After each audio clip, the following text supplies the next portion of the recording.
foreclosure, expecting to be served with a foreclosure lawsuit, or suspect your lender has coerced you into an illegal mortgage transaction.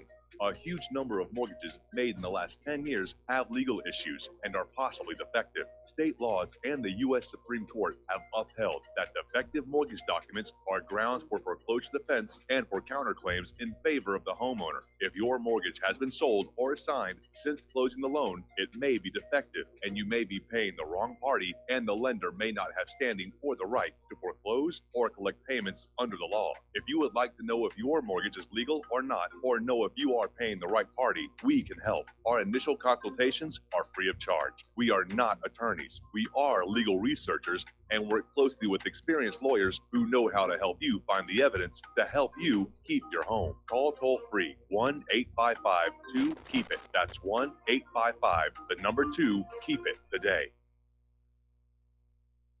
You're listening to the Republic Broadcasting Network, because you can handle the truth.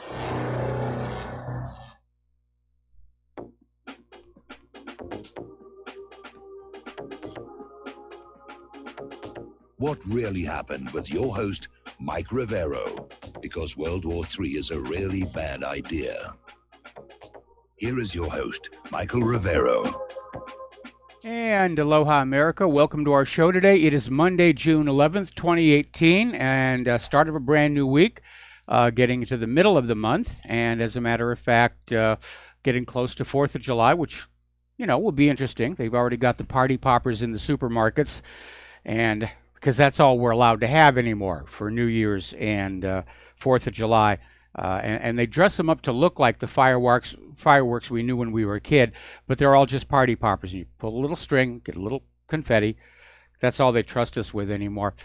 Although I'm already starting to hear the illegals being played with, so it'll be a little bit raucous. And of course, with RIMPAC taking place in and around Pearl Harbor on July 4th, we can count on the Navy to give us an absolutely splendiferous firework display, and I'm looking forward to that. Claire doesn't like fireworks very much. I do. I really do. All right, so let's get on into it here.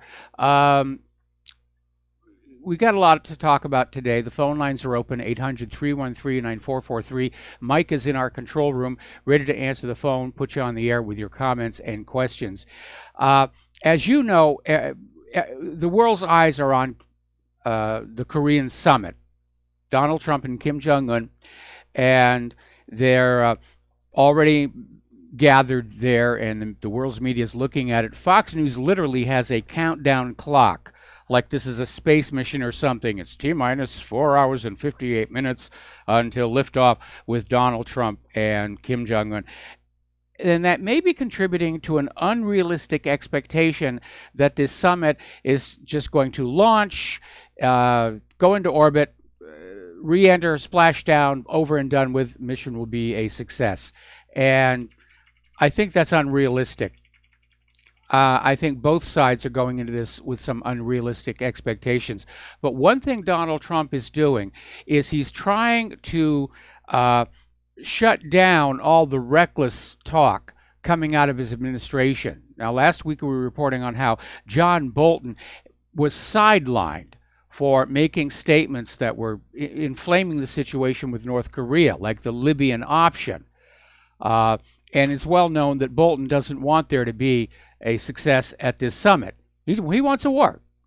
He's not going to fight it. His kids won't fight it. He wants your kids to go fight it. But that's where he's going with all of this. But Trump is out there basically saying no crazy talk from anybody in the administration. And this went to everybody, including Mike Pence and all of his aides, saying just shut the heck up. Let me do this. Now, Kim Jong-un is taking the opportunity to play tourist. He doesn't have to deal with the jet lag that Donald Trump does, the little home court advantage he has. But apparently he's been making the rounds. He and his entourage are staying at the Marina Bay Sands. He was spotted at the Sky Park observation deck. So he's having a good time. He's enjoying himself, which is obviously a good thing, sends a relaxed message.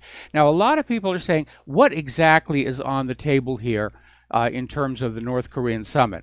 Obviously, from the U.S. point of view, the overt issue is immediate denuclearization and a rollback on their long-range ballistic missiles. I don't think that's going to happen.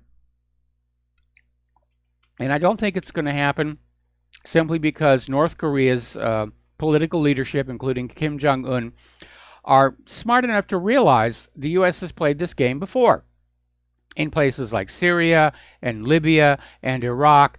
Talk them out of their weapons of deterrence with promises of security and safety, and then promptly invade.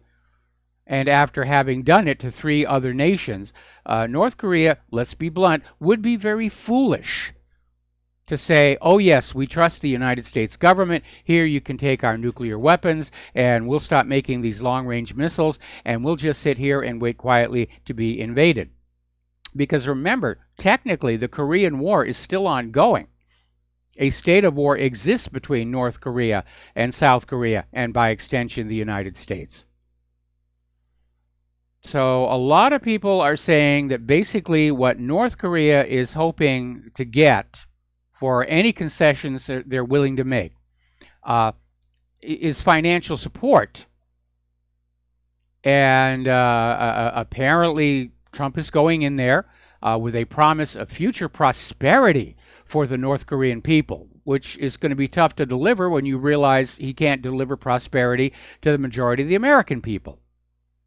But Trump is out there basically saying that North Korea could wind up very rich, and it sounds like more Trump hyperbole than anything else. Frankly, the way that North Korea can become prosperous is not with more handouts from the U.S. taxpayer, but by formally ending the Korean War and reunifying with South Korea. Because North Korea has the raw materials, the natural resources South Korea needs. South Korea is the manufacturing powerhouse, and working together, they could make the peninsula very rich. But of course, then the United States would be out of the area. They'd be out of control, and that's not what the United States agenda is. They want to be controlling everything on planet Earth. All right, we're going to do a shout out now to our on-air affiliates who are just now rejoining our network. Dennis Rodman is over there as, I guess, an unofficial ambassador, goodwill ambassador, peacemaker. And the fact is that Dennis Rodman and Kim Jong-un are very good friends. Apparently, Kim Jong-un is a huge, huge basketball fan. And there have been a lot of pictures taken of them together and obviously enjoying each other's company. And Rodman may be in a position to sort of keep Kim Jong-un more mellow and pleasant, although we don't really know what Kim Jong-un is about. And even Trump is trying to find out what he's really like in terms of personality, as opposed to the evil image that's been crafted for him by the American corporate media. So there's a lot of opacity regarding North Korea. And we've seen it before, the demonization of leaders that the U.S. wants to go in and take their countries. We saw it with Iraq. We saw it with Libya. We saw it with Syria. We're seeing it now with Iran. That propaganda campaign is ramping up right now. But Rodman, needs to be careful that he doesn't violate the Logan Act. But he's definitely in a position to help the U.S. agenda if he so chooses here. Meanwhile, back here at home, apparently Senator Lindsey Graham didn't get the memo from Trump about toning down the crazy talk, because he's out there again saying that if Kim Jong-un doesn't agree to complete and immediate denuclearization, then the U.S. should invade North Korea. Well, Lindsey, if you really feel that way, here's your rifle, here's your parachute, here's your day-glow orange jumpsuit left over from the CIA's torture centers.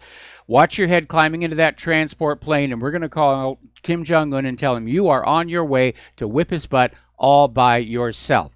But the American people, after going on 18 years of war, we're really kind of sick of it, because it doesn't seem to matter how many wars the United States gets into, there's always another one on the horizon. And we're kind of a little fed up of living in a wartime economy, of seeing our nation just decaying before our eyes from neglect, because all of the money is going into the war machine. Now, apparently, once the summit is over, Donald Trump is going to, on his way home, stop and visit the military bases in Guam and also right here in Hawaii, which means the traffic is going to be gridlocked again. But we'll see. I mean, it's not going to be as bad as it was when Obama came out here to the islands. All right, we're going to take a phone call. Steve Elkins, aloha. Welcome to the show. What's on your mind? Hi there, Michael.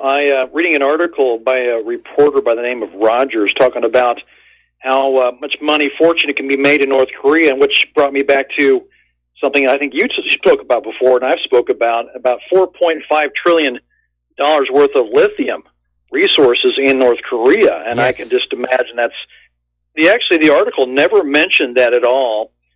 It was a very poorly written article. It just said fortunes could be made, but that's what I'm thinking. And of course, it's always about the money. So, just wanted to address that with you. I think this is what they're thinking. The United States thinking about getting their hands on this lithium, $4.5 trillion worth. Absolutely.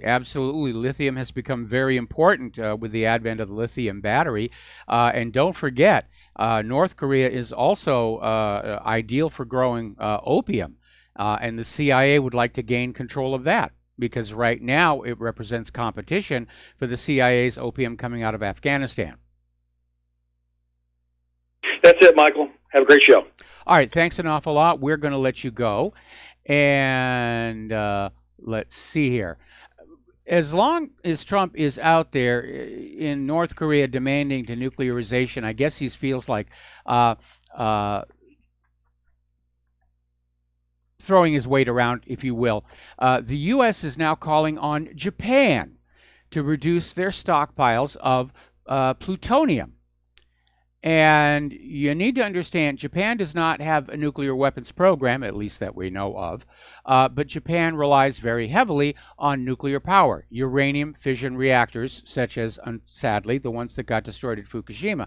And after all these years of relying on nuclear power, they have built up a stockpile of plutonium, which is what comes on out of those reactors when you swap out the fuel rods. But Japan does not produce plutonium in terms of refining it down to anything that would be considered weapons grade. They're storing it. But Japan has about 47 tons of plutonium, enough to produce around 6,000 nuclear warheads. And foreign and domestic critics have pointed to these reserves as a ready source of bomb-making material should Japan choose to become a nuclear weapons state. So the U.S. is now saying Japan has to reduce their plutonium stockpile. Okay, what is Japan going to do with it? Where's it going to go? Are they supposed to ship it to the United States for safekeeping? It's always been a big problem with fission reactors. What do you do with the leftovers, which are highly toxic, flammable, and radioactive? So, and the timing of this is also a little awkward because Japan, of course, is involved in this summit between Trump and Kim Jong-un. And we don't need to be alienating somebody who's supposed to be on the U.S. side in these negotiations.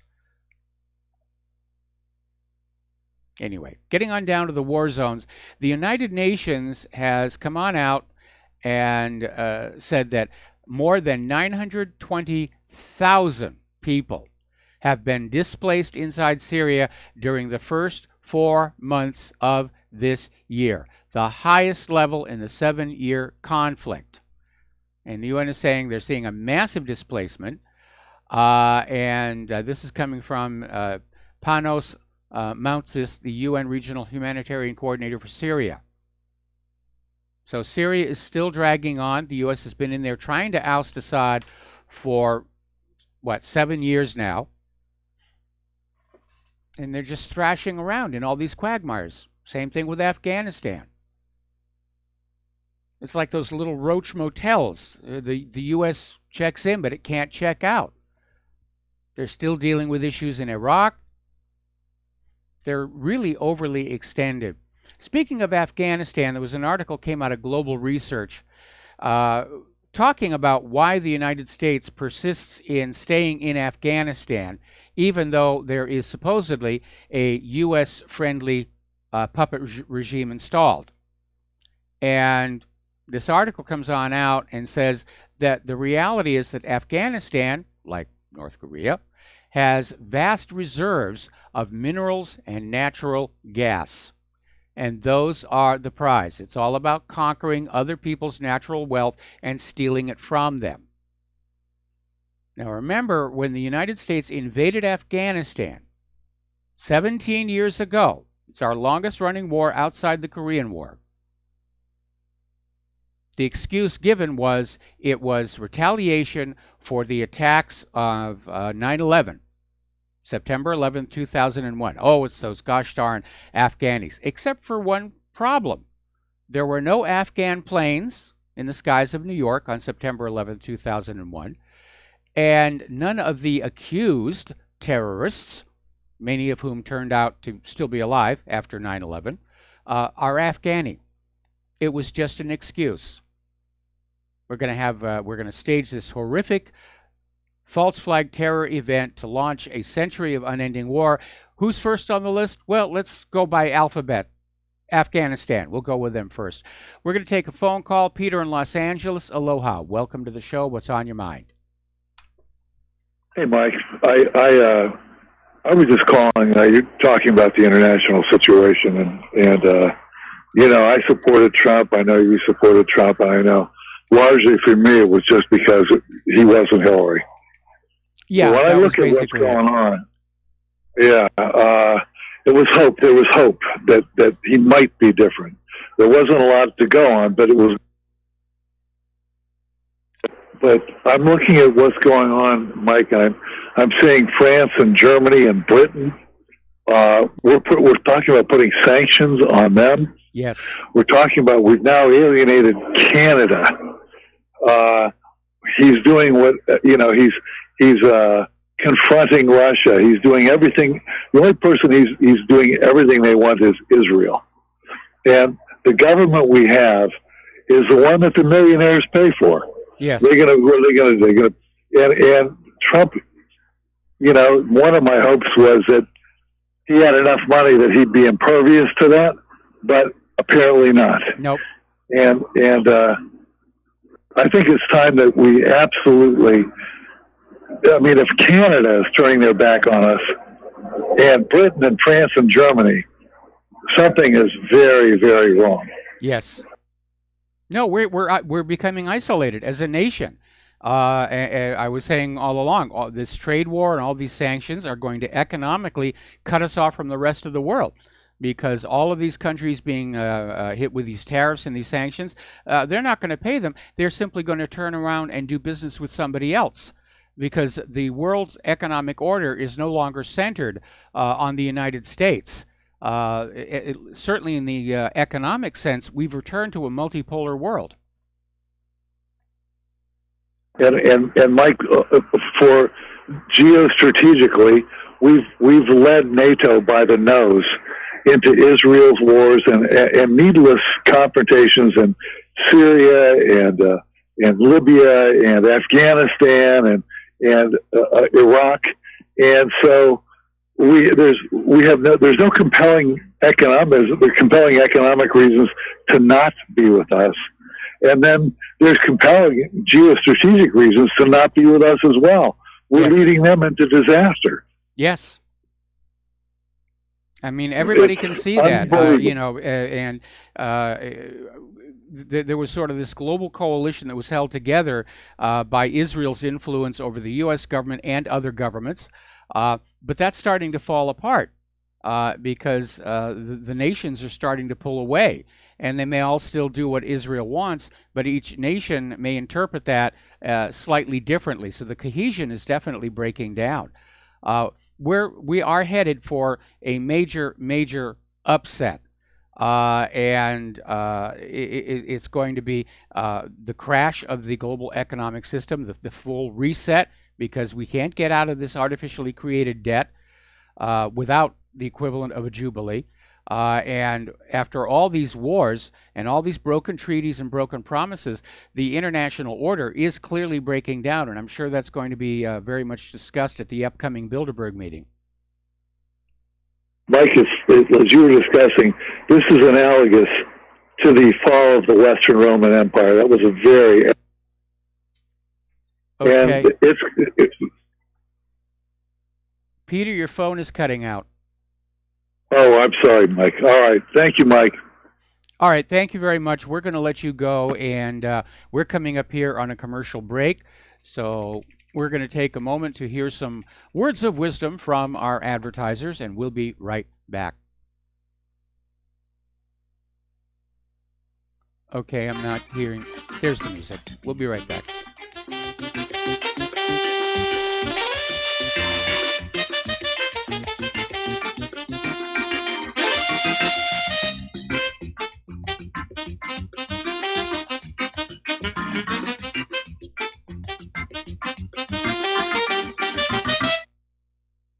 Corporate media dominates the American opinion. Finding independent voices that counter this avalanche is becoming increasingly difficult. With the endless corruption running rampant throughout our government, independent voices are needed more than ever to battle the offensive against our freedoms and liberties. As a listener of RBN, no one understands this concept better than you. Now it's up to you to do your part. The time has come for you to take action and begin broadcasting the truth to hundreds or thousands of people every month. Sound impossible? Quite the contrary. With pointed slogans from LibertyStickers.com, you can reach countless sleeping Americans unaware that they live in a real-life wonderland. LibertyStickers.com has a huge inventory of political bumper stickers and messages that reflect the truth about our government, our politicians, and the future of America. With so many in stock, there's one perfect for you. Visit us today at LibertyStickers.com. Again, that's LibertyStickers.com. Do your part. Your voice is important. Let it be heard. Folks, we're living in a world the likes of which we've never perceived any clearer than we do now. The plan for global governance has been in the works for generations and would have likely been achieved by now, but for the fact that the globalists left open their Achilles heel. With all their tools, Federal Reserve System, fiat currency, no child left behind, and then Common Core education introduced to our schools to dumb us down, vaccines, pharmaceuticals to lobotomize us, GMO foods, insertion of compromised or bought and paid for politicians, judges, mainstream media propaganda, all pieced together like a puzzle designed to ultimately bring the world under submission. But with all their strategy, they forgot one thing: knowledge. And knowledge is power. With knowledge, their bombardment is nullified. Folks, with that, as brilliant and knowledgeable as you've become, among the wisest audience of any radio audience in the world, and you are, I want you to take a moment to reflect and ask yourself, how much of that knowledge did I obtain from Republic Broadcasting Network? How high has my consciousness been raised since I've been a listener? How fast am I now able to discriminate truth from fake news by being a Republic Broadcasting listener?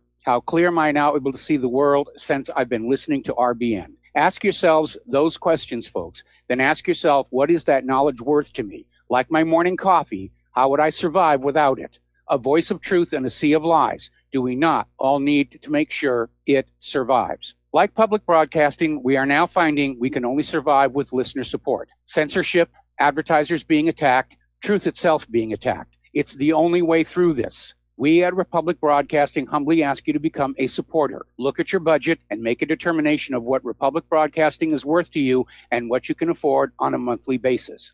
Go to republicbroadcasting.org and pledge 20, 30, 40, 50, if possible, 100 a month or more if it's affordable. Click the donate button and become a regular monthly donor. Assure both us and yourself that Republic Broadcasting truth will continue to flow like that morning coffee. The network thanks you.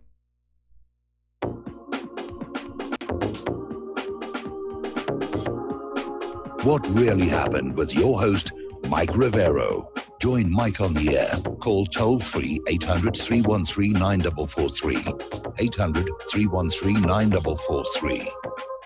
And aloha, America. Welcome back to our show here. And this next article actually dovetails with what Peter was saying, that the United States is starting to alienate the rest of the world, including our traditional allies here.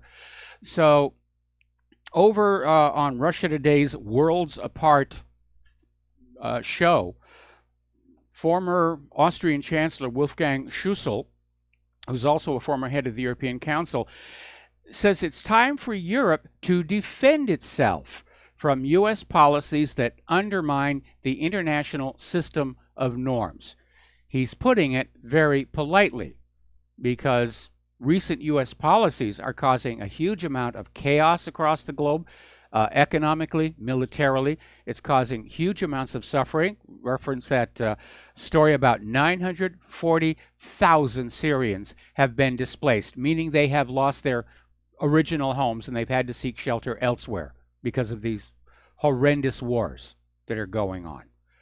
So now you have the EU is starting to say, we're going to pull back. And you're already seeing the European Union start to resist going along with any more U.S. sanctions on Russia or Iran. Indeed, you've seen how the European Union still wants to stay with the P5+1 agreement, the Iran deal, despite U.S. pressure to the contrary. So the United States is actually losing its global influence. And people around the world are no longer looking at the United States government as some kind of a moral leader of the so-called free world, but just as a schoolyard bully that everybody's just getting sick and tired of. So it is. The United States is a nation in decline for many of the same reasons that the Western Empire of Rome fell and the Soviet Union fell. And it's going to happen. I don't know when, but to me, the writing is on the wall. Just sit back, have some popcorn, and watch the show. It's basically my advice here. Over in Iraq, as you know, they just recently had elections, and Muqtada al-Sadr won by a very large margin. But the election was challenged in the Iraq parliament, which is people with politicians who are under the control of the United States. And so they wanted a nationwide recount of the votes. But the storage facility housing over half of Baghdad's ballot boxes mysteriously burned down.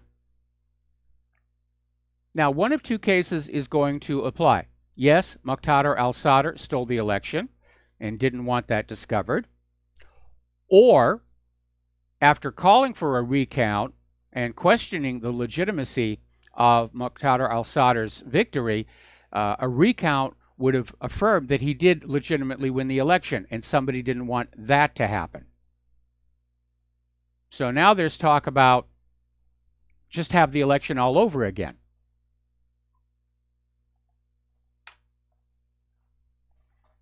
Getting on down to Iran, they're saying that time is running out for Europe to preserve the P5+1 deal, or the P4+1 deal, the Iran nuclear deal. Iran's Parliament Speaker Ali Lajani says time is running out for the European countries who want to save the nuclear deal. And Tehran is not going to wait for Europe's promises, which as of now have no time frame. In other words, Iran is telling Europe it's time to put your money where your mouth is and actually do something to indicate your commitment to maintaining this deal, other than simply talking about it. As you know, we're heading into the World Cup, and Nike has withdrawn the Iran World Cup squad's supply of shoes due to the sanctions. Now, I'm sure somebody else will step on in and provide the needed footwear. But again, it is an illustration of how all this political wrangling is just distorting everyday life for so many people around the world. You know, when I was a kid, we lived our lives, we did what we did, and politics was something that happened more or less occasionally. Something we'd talk about maybe in front of the TV news. But it was sort of confined to the politicians, to Washington, D.C., to the state capital or the county seat. But today, it's like politics is twisting absolutely every aspect of our lives. And that is a sickness on society and civilization. Finally, Xi Jinping is out there saying that China is ready to advance bilateral relations with Iran as well as to strengthen cooperation with Tehran within the framework of multilateral mechanisms. So China and Iran are now moving closer together, which means when the U.S. gins up an excuse to make war on Iran, they're not just going to be dealing with Russia supporting Iran, but China as well. And I think China may have done this exactly for this reason, to send that message. Because China and Russia are probably realizing that the U.S., left to itself, intends to eventually try and conquer the entire world, and they don't want to go with that. We're going to take another break for commercials, and we'll be right back.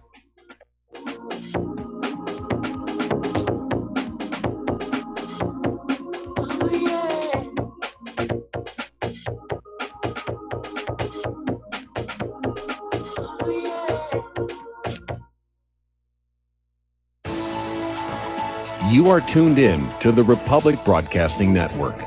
Visit our website by going to republicbroadcasting.org.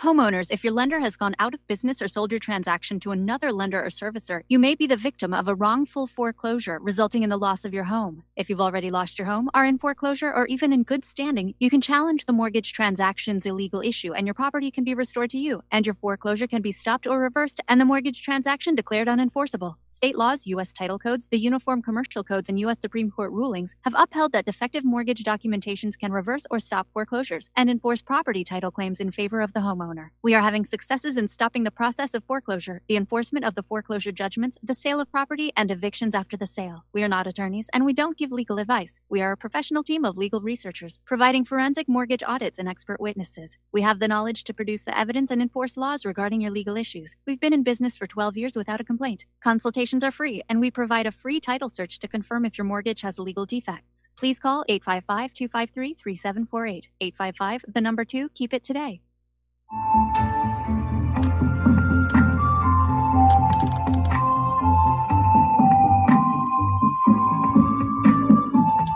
Do you know there is an ongoing war right here in America? Are you aware that U.S. citizens have been classified as enemies of the state since 1933? Have you recognized that our entire government is really a vast network of interlocking corporations engaged in commerce?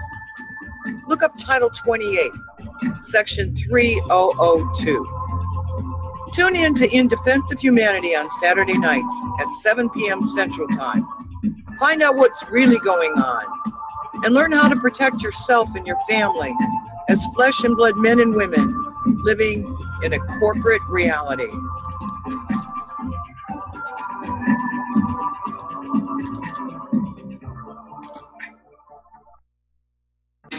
Without the right accessories, any guy can be off the mark. Whether you've invested thousands in your arsenal or you own a single trusted firearm, a visit to AROutfitting.com is in order. It's one of the finest online selections of tactical optics and AR parts and add-ons, like EOTech, quick target acquisition with no peripheral loss. Browse the full range of Nikon scopes and binoculars. AROutfitting.com can illuminate your world with Streamlight gun-mounted lights from keychain to large handhelds up to 1,100 lumens. Find some stability with Battenfield tactical bipods. AirOutfitting.com has CMMG gun parts, barrels, assemblies, handguards, part kits, and more. Plus mag-full clips and magazines.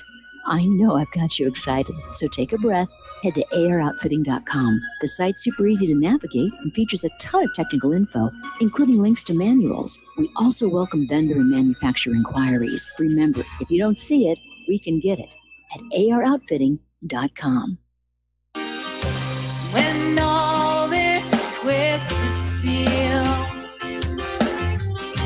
was swept away, did these remaining holes reveal what's really happened? And aloha, America. Welcome back to the show. We're talking about the war situation around the world. We're talking about Iran. And it does need to be recalled that back on May 21st, in his first formal public address as U.S. Secretary of State, Mike Pompeo speaking to the Heritage Foundation, basically implied that war in Iran is now U.S. policy. Now, of course, Pompeo has no constitutional authority to declare war on anyone, and I'm sure he knows that. But it included a not-so-veiled threat of a nuclear attack on Iran. Just go and nuke them if they won't do what we tell them to do, which seems to have become pretty much the entire U.S. foreign policy. Just like the mafia, you know, got a nice country here. It'd be a shame if something bad happened to it. So you do what we tell you to do, nothing bad going to happen. Now, if Pompeo was doing that at the behest of Trump, that's one thing. But it may be that Mike Pompeo, like John Bolton, is trying to basically put ideas out there with the imprimatur of being part of the administration that is not what Donald Trump wants to do. And I'm sure that Donald Trump is being urged by Netanyahu and these various billionaires who have financed him, like Sheldon Adelson, to make war on Iran. But at some point, as I was saying before the commercial break here, the rest of the world is going to realize that the U.S. government / Israel has become a rogue empire. And they're going to have to be stopped somehow. And I think that's why Russia and China have moved very closely together. I think that's why Russia and China are striking alliances all over, including Iran. Because the rest of the world is realizing, just as they had to learn this lesson the hard way in World War II, appeasement does not work. Now, Israel has claimed to have flown one of their F-35 stealth fighters over Iran undetected. And there was also a report that the Air Force commander, Brigadier General Farzad Ismaili, was fired for failing to detect this aircraft. But there are reasons to think this may be just more Israeli propaganda. Nobody can find any indications that this really did happen. And you need to understand something about stealth. Okay? It's not an invisibility cloak like you would find in the Harry Potter movies. Stealth means less of a radar return, but there's still a radar return. And radars are being made much more powerful to overcome stealth. Plus, these aircraft do make noise. And people will hear it. But nobody can actually back up this claim that Israel actually did this. If they did, it's a provocation. It's a provocation. When you fly a warplane into somebody else's country without permission, it's an act of war.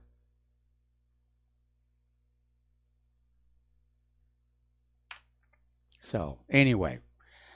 Apparently, Israeli troops have once again opened fire on Gaza protesters as the Middle East marks Al-Quds Day.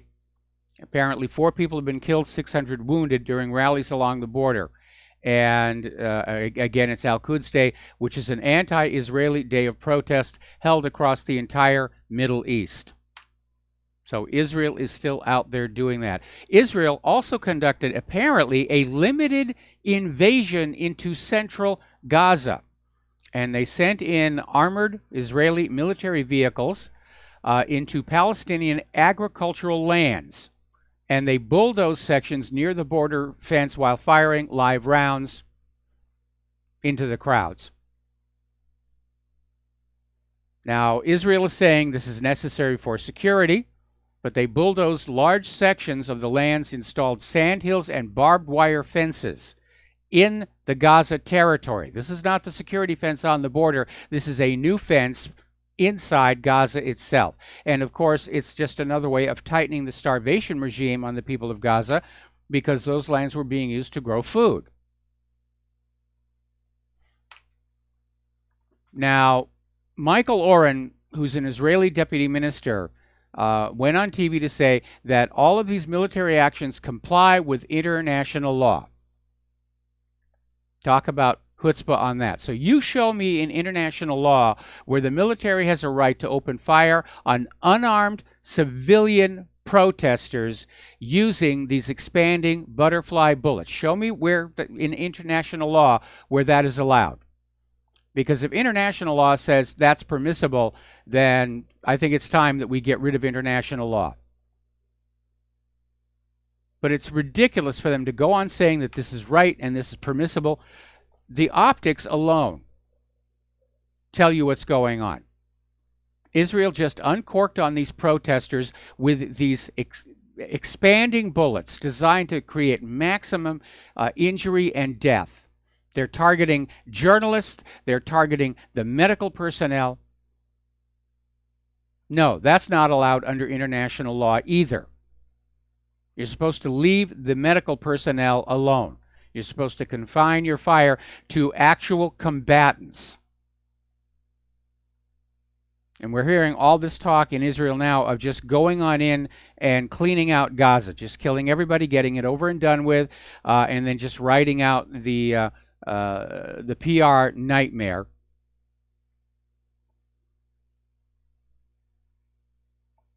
I remember all those years ago under Netanyahu's predecessor, when they made a big deal of giving Gaza back to the Gazan people. And it was in exchange for the international community not objecting to the increasing illegal settlements in the West Bank area. And I remember when that happened. And I said, once those settlements are facts on the ground and the West Bank is carved up so it can never be a Palestinian state, Israel will just go back in and take Gaza back on over. And by the way, when Israel turned Gaza over to the Palestinians, they demolished, hundreds of public buildings and civic infrastructure. They trashed the place before they left here. All right, let's take a phone call here. Jim in Chicago, aloha. Welcome to the show. What's on your mind? Hello, Michael. Now that the G7 meeting is over, can you tell everyone what's going to start happening on July 1st, since Canada and the Europeans are very, very pissed off with Trump? Well, we're not really sure. I mean, Trump basically refused to sign the joint G7 statement, which means it may soon be the G6. And but again, I think the result of the tariffs are going to be that countries are just going to want to stop doing business with the United States, and they're going to start finding other customers for their product. Right. Now that you mention that, I was reading an article over the weekend where there's an increase of American farmers killing themselves due to the poor weather and also due to the fact that people are not buying their products. Well, the poor weather, yeah, that was a problem. Contrary to the global warming hysterics, we are heading into a new mini ice age. And over the last few years, it's been very obvious that the growing season is getting shorter and shorter. And yeah, the farmers who can't make it, they're losing their farms. They've lost everything. Yeah, they're committing suicide. Of course, that may be accelerated if they're on prescription antidepressants. The CDC came out the other day with this shocking statistics of how suicide is just on the rise here in the United States. And everybody's out there saying, oh, it's the economy, it's the wars and everything. Yeah, but all those people who are killing themselves are on some form of SSRI or other antidepressant. And there is a link. If you go to ssristories.org, you will see all these case studies. And the one that has stuck in my mind is this kid who tried to commit suicide. He'd been put on these antidepressants by his doctor. He tried to commit suicide. They intervened and saved him. And when it was all over, they said, why'd you try and kill yourself? And he said, I don't know. It just popped into my head, and I couldn't help myself. But of course, Big Pharma doesn't want you to know about that, and so they're going to come out with all these other excuses why people are all of a sudden killing themselves. Right. And finally, I was reading the Guardian paper this morning, and there was an article that talked about the Bilderberg meeting over the weekend. Yes. And the Did you see the same article where they're basically most of the people there, they want America or NATO to go after Russia and Iran? Well, that's what they're telling us the people want. But again, we know right now that the U.S. government and the corporate media are engaged in massive propaganda to get the American people to say, yeah, it's okay, let's go along with this. But I think if you just talk to ordinary people, for the most part, they're going to realize going up against a military peer is not a good idea. But again, corporate media's job is to sell us a new world war. Again, I'm not really trusting of these reports that claim everybody wants this to happen. They're relying on the herd instinct, that if we're told that 90% of our fellow Americans want to go on over and blow up Russia, that we'll just say, well, I guess I'll go along with that, and yes, let's go blow up Russia. But we've got to stop being sheep, because if you keep following the flock, sooner or later you're going to step in poo. Well, that's very true. Well, Michael, that's it. You take care. All right, thanks an awful lot. We're going to switch over to Joe in Tennessee. Aloha, Joe. Welcome to the show. What's on your mind? Okay, we just lost Joe. All right. Now, getting on back to Israel. As you know, a lot of people, including your humble host here, have really voiced our outrage over what Israel has done to the Gazans, is doing to the Gazans, especially that Bloody Monday massacre of simply setting up fortified positions and opening fire on unarmed protesters with these expanding bullets. Apparently, over in this private school, Riverdale Country School, there was this teacher, history teacher, Sean Redden, and he basically commented in his history class about what's been going on with Israel and Palestine, and that prompted an outcry by the Jewish community. You can't do that. You can't teach the real history of Israel and Palestine just because you're a history teacher. And so he may lose his job over this, according to this story in the New York Post here. And what was really interesting is the Riverdale Country School issued a statement that said, at Riverdale Country School, we believe there should always be a robust dialogue and debate of different points of view. At the same time, all community members must be treated at all times with respect as outlined specifically in our principles of school life. In other words, you've got freedom of speech and the right to debate everything except Almighty Israel. We're going to go back to the phones here. Dustin in New Jersey, aloha. Welcome to the show. What's on your mind? Hey, Mike, remember that report that Kim Jong-un replaced his top leadership just in case, he had to come back into the country? Yeah, I remember that. I remember that report. I didn't believe it, though, but just like I didn't believe he machine gun. Remember, there was like you said, there was reports like his sister's brother's uncle was 50 caliber. It's all propaganda. It is propaganda. That story was discredited. The one where supposedly he fed his uncle to these starving dogs in a pit. And Dennis Rodman was the one who basically came out and said, no, these people are still alive and they're doing fine. But if you go back and you look at the run-up to all of these wars, there's always a media campaign to portray the leader of that country as somebody so vile you could never possibly oppose a war to get rid of him. They were talking about how Saddam Hussein liked to kill his meat animals by hand and all kinds of stuff that was going to just absolutely anger the liberals at the time. But yeah, that's the same thing. We don't really know what Kim Jong-un is like, because we can't rely on the corporate media to give us an accurate portrait. Well, yeah, they say, well, either they starve their own people, or they gas their own people, or they chuck the incubators out. It's just what are people going to just realize? It's all crap. All you have to do is go on YouTube and watch a video of people going to work in North Korea every day. Yes. They did have droughts and stuff. That'll kill people because didn't we have the Dust Bowl during the Great Depression? Oh, we that sure killed millions did. of people, And a right? lot of people died.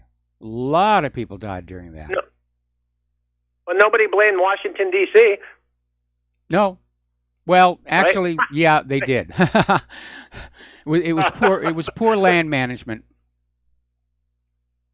Hey, Mike, getting back, maybe Trump, that was going through his mind. Gee, will they let me back into the U.S. if I go to Singapore?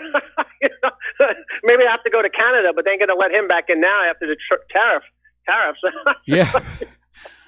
Yeah, Trump just seems to be annoying everybody around the globe here, but I don't know what's going to happen when he comes here to Hawaii if anybody's planning any protests or anything. I mean, I'm not going to bother showing up myself, but but he's supposedly going to be down here at Pearl Harbor, and that means the traffic around here is going to be gridlocked.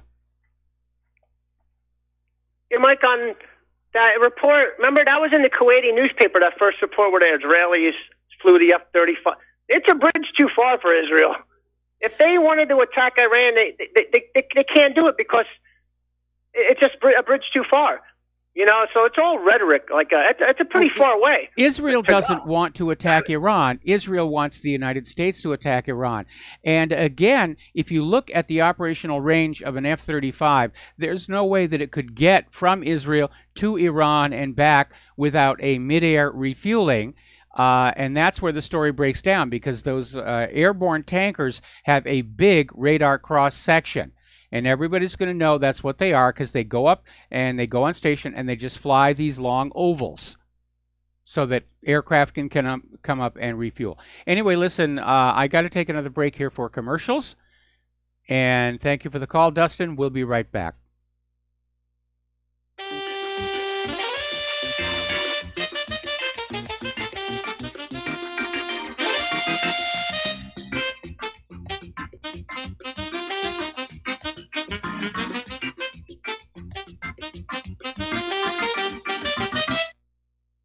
I'm getting older and noticing that my body just doesn't work as well as it used to. So I like to keep fit as possible by hitting the gym a few times a week. Recently, I started having a nagging bicep pain, and it got so bad I couldn't even lift the weights. When I was complaining about it to a friend, he told me about Angioprim. He said chelation helps remove toxins, heavy metals, and cholesterol in veins and arteries that may cause blockages. After just 1 week of taking Angioprim, the pain was gone, and now I'm back in the gym full strength. Scientific research proves the active ingredient in Angioprim has superior oral chelation action that helps promote cardiovascular health. So to learn more, go to angioprim.com. That's ANGIOPRIM.com, or talk to a trained consultant. Call Angioprim toll free at 877-882-7221. You'll feel better with more energy. Call 877-882-7221 or go to the website angioprim.com.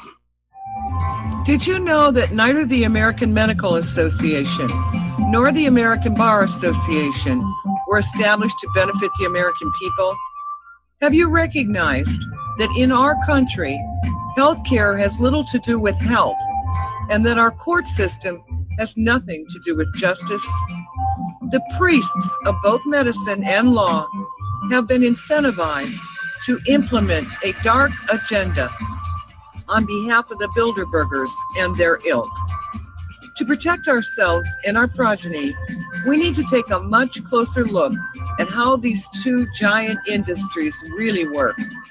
Join me, Al Whitney, on In Defense of Humanity, Saturdays at 7 p.m. Central, as we expose the matrix and learn how not to consent to our own destruction. Many people write about their experience with Extendivite. Allow me to read you a few from Amazon.com. My wife and I both use Extendivite and are very pleased with the results. It has helped to stabilize our blood pressure and to make both of us feel healthier. Good product and good buy. So far, so good. I've been taking Extendivite 3 times a day, only a short while now, but already I've noticed the circulation in my hands and feet improving. They tingle. I like the idea of taking something herbal rather than pills. I take Extendivite 3 times a day, every day. I think this supplement has helped with my increased fitness regime and to lower my blood pressure. Tell us your story. Get Extendivite today. Call 1-877-928-8822 or visit heartdrop.com. Extend your life with Extendivite. We the people, in order to form a more perfect union, establish justice, ensure domestic tranquility, provide for the common defense, promote the general welfare, and secure the blessings of liberty to ourselves and aloha, America. Welcome back to our show here. Now, as you know, because of Israel's egregious actions against the Palestinians are applying to the International Criminal Court to have Israel's officials behind all of this charged for crimes against humanity or war crimes. And Israel is obviously not wanting that to happen. Israel was able to defeat a Security Council resolution at the United Nations simply by pulling the little puppet strings on Nikki Haley. And Nikki Haley reminds me of those old talking dolls Mattel would sell, and there was a little ring in the back, and you'd pull the ring and it would say something. And, of course, the Nikki Haley doll, all it ever says is veto, veto, veto, veto, Israel good, Palestinian bad. There's a General Assembly resolution that's going to come up for a vote. Now, of course, it's non-binding, but it is expected to express the sense of the world over what Israel is doing. And, of course, the United States has no veto over that. But getting on back to the International Criminal Court, Israel is trying to derail the possibility of prosecution there by challenging Palestine's statehood. Now, as you know, Palestine was recognized as a state in 2015 by the ICC's legislative body, the Assembly of State Parties. It's also been recognized as a state by the General Assembly of the United Nations. So Israel is sending their lobbyists over to what is called the pretrial chamber, and they are arguing that in point of fact, Palestine fails the test for being a state at the ICC because of its non-contiguous land mass and its inability to provide for its people, all of which, of course, is the fault of Israel itself. But that's their latest tactic to say Palestine isn't really a state, therefore we can go on committing war crimes against them with impunity. And again, the optics of this are really, really bad for Israel. Nobody is buying Israel's excuses or justifications or their lawfare. We, the people of planet Earth, have an instinctive understanding of what is right and what is wrong. And we see that what Israel is doing to the Palestinians, has been doing to the Palestinians ever since they stole their country and continue to steal their country for their homeland. It is wrong. It's been a slow motion invasion and conquest. Now, Israel is also faced with an internal turmoil between the ultra-Orthodox Jewish population and the more mainstream Jewish population. And the issue has to do with the military draft, because up until recently, the ultra-Orthodox Jews have been immune from that draft. But it's building to a head because the Knesset is getting ready to pass a law that will say all young people are eligible for military service. More about this when we come back from station identification.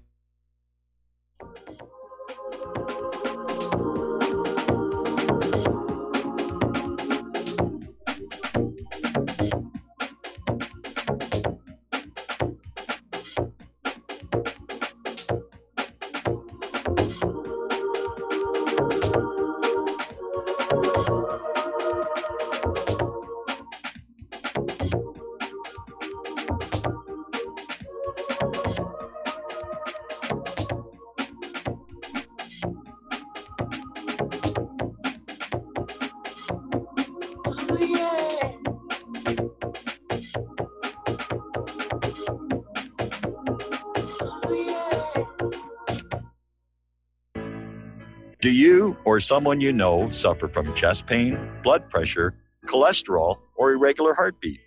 Are you looking for a more natural solution to overcome these health challenges? You hear the ads all the time. If this stuff's so good, why doesn't my doctor prescribe it? That's easy. Doctors are not trained in natural medicine. Extendivite Heart Tonic does want you to be as healthy as you can be, and it really works. Take Extendivite for 6 months and your doctor will say, I don't know what you're doing, but don't stop. It's working for you. Get the dependability of Extendivite. Just see how you feel in 6 months. A 2-month supply of either capsules or liquid is only $69.95 plus shipping and handling. Call 1-877-928-8822. That's 1-877-928-8822 or visit heartdrop.com. Extend your life with Extendovite. You're listening to Republic Broadcasting Network because you can handle the truth.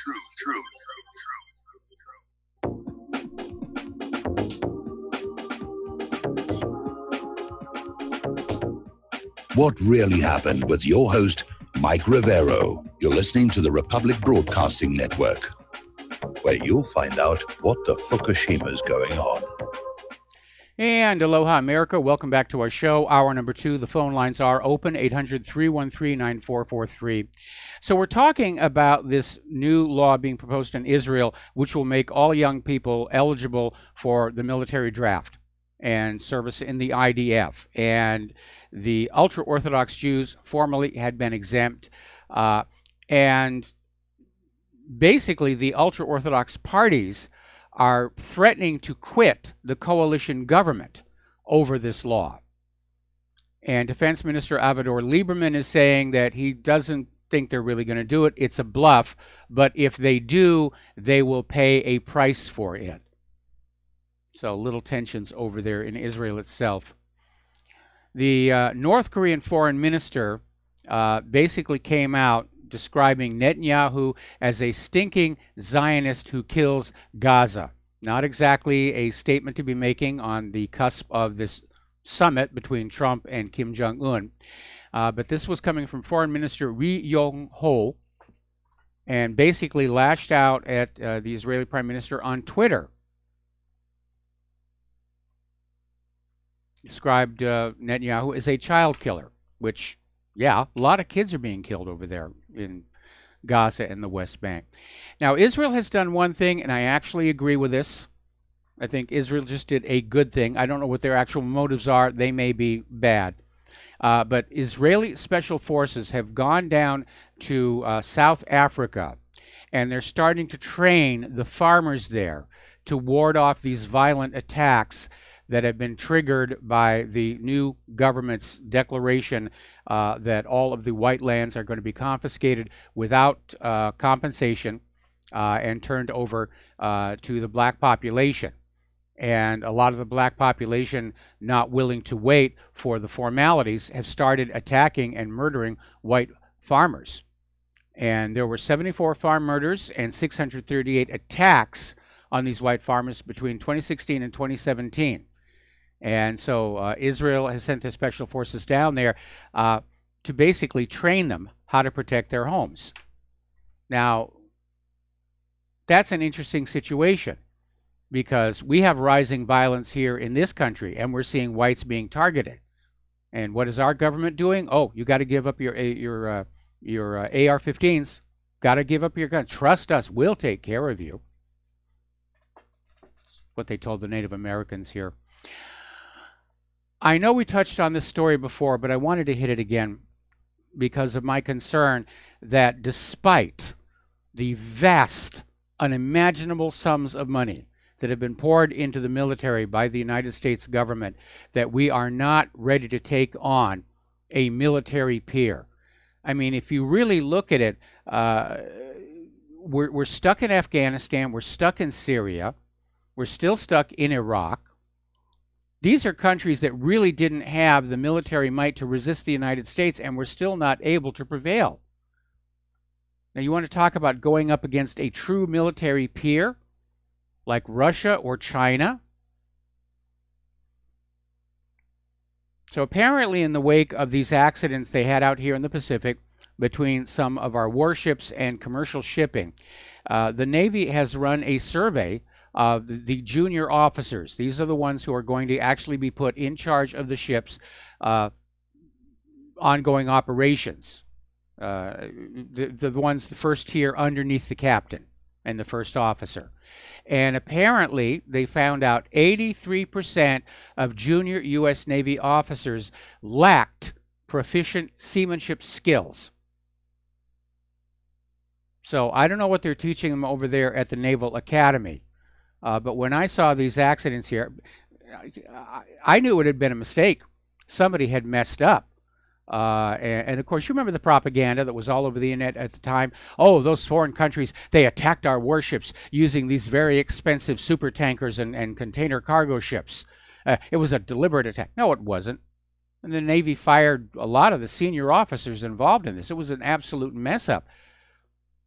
And I said at the time, you know, they weren't following the rules. They don't know how to handle the hardware. These, you know, $100 million warship, billion-dollar warships. They don't know how to handle them. And I'm speaking from a position of having grown up with boating.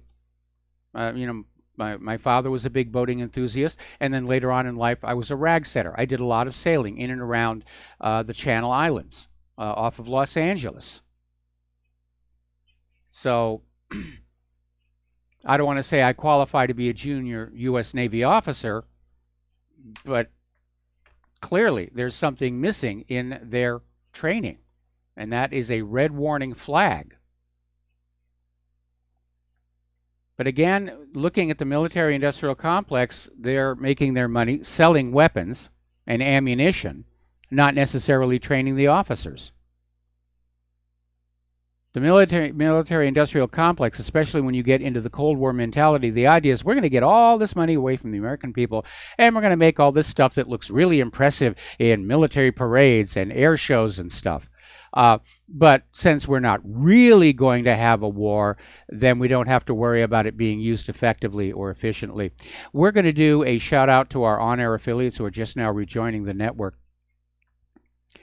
Turning to our domestic political scene here, the situation in the swamp is getting worse and worse. The corporate media is trying to ignore this as hard as they can. That the FBI has been lying to the Congress. We're now finding out they're fudging those 302 forms. An FD 302 is an official FBI report of a witness interview. And why they don't just record the interview and keep that is a mystery to me. But we know those FD 302s are very easy to rewrite, fake, rig. We saw that in the FD 302 from Lisa Foster's interview with the FBI following the murder of her husband, where they were trying to set up this idea that dark-blued revolver that was found with the body was Vince Foster's nickel-plated revolver he inherited from his father. So they do that kind of thing. So they're fudging the FD 302s. They're planting agents inside the Trump campaign who were trying to entrap Trump staffers into compromising situations with Russians. And this article that came on out from chaletbooks.com is saying the problem is it's starting to look like this is just business as usual.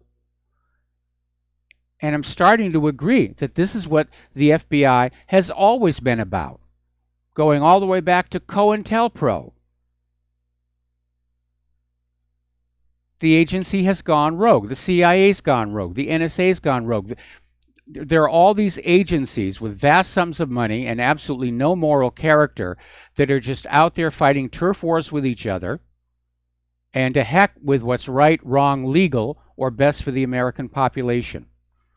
Devin Nunes is out there slamming the Department of Justice for obstruction on the FBI spy documents related to Stephen Halper.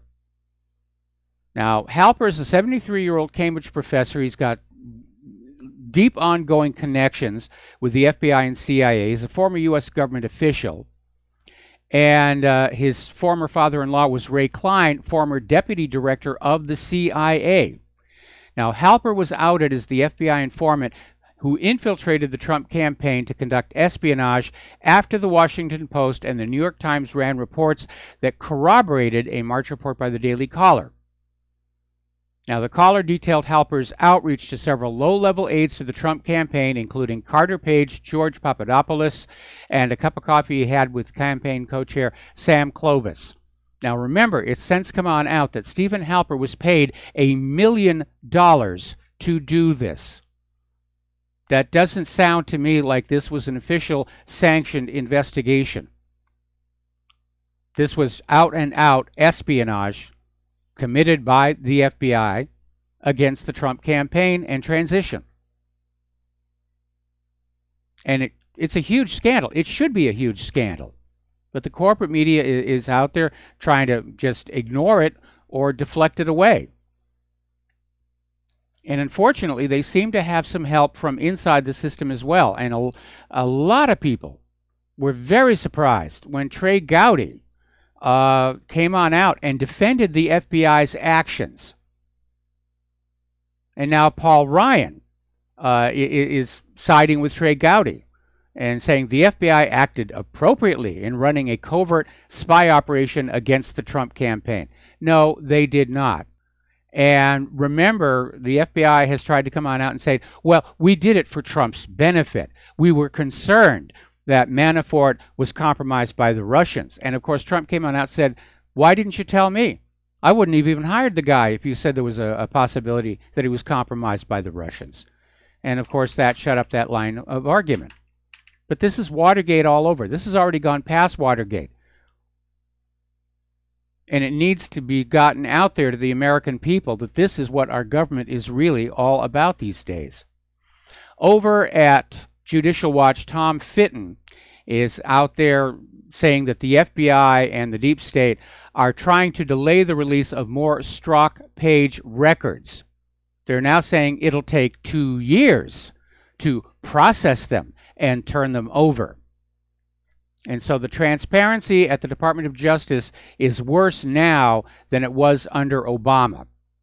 Now, that's not to say that this is coming down from Trump. In fact, quite the contrary. I would expect that Donald Trump wants all of this stuff to come on out as well.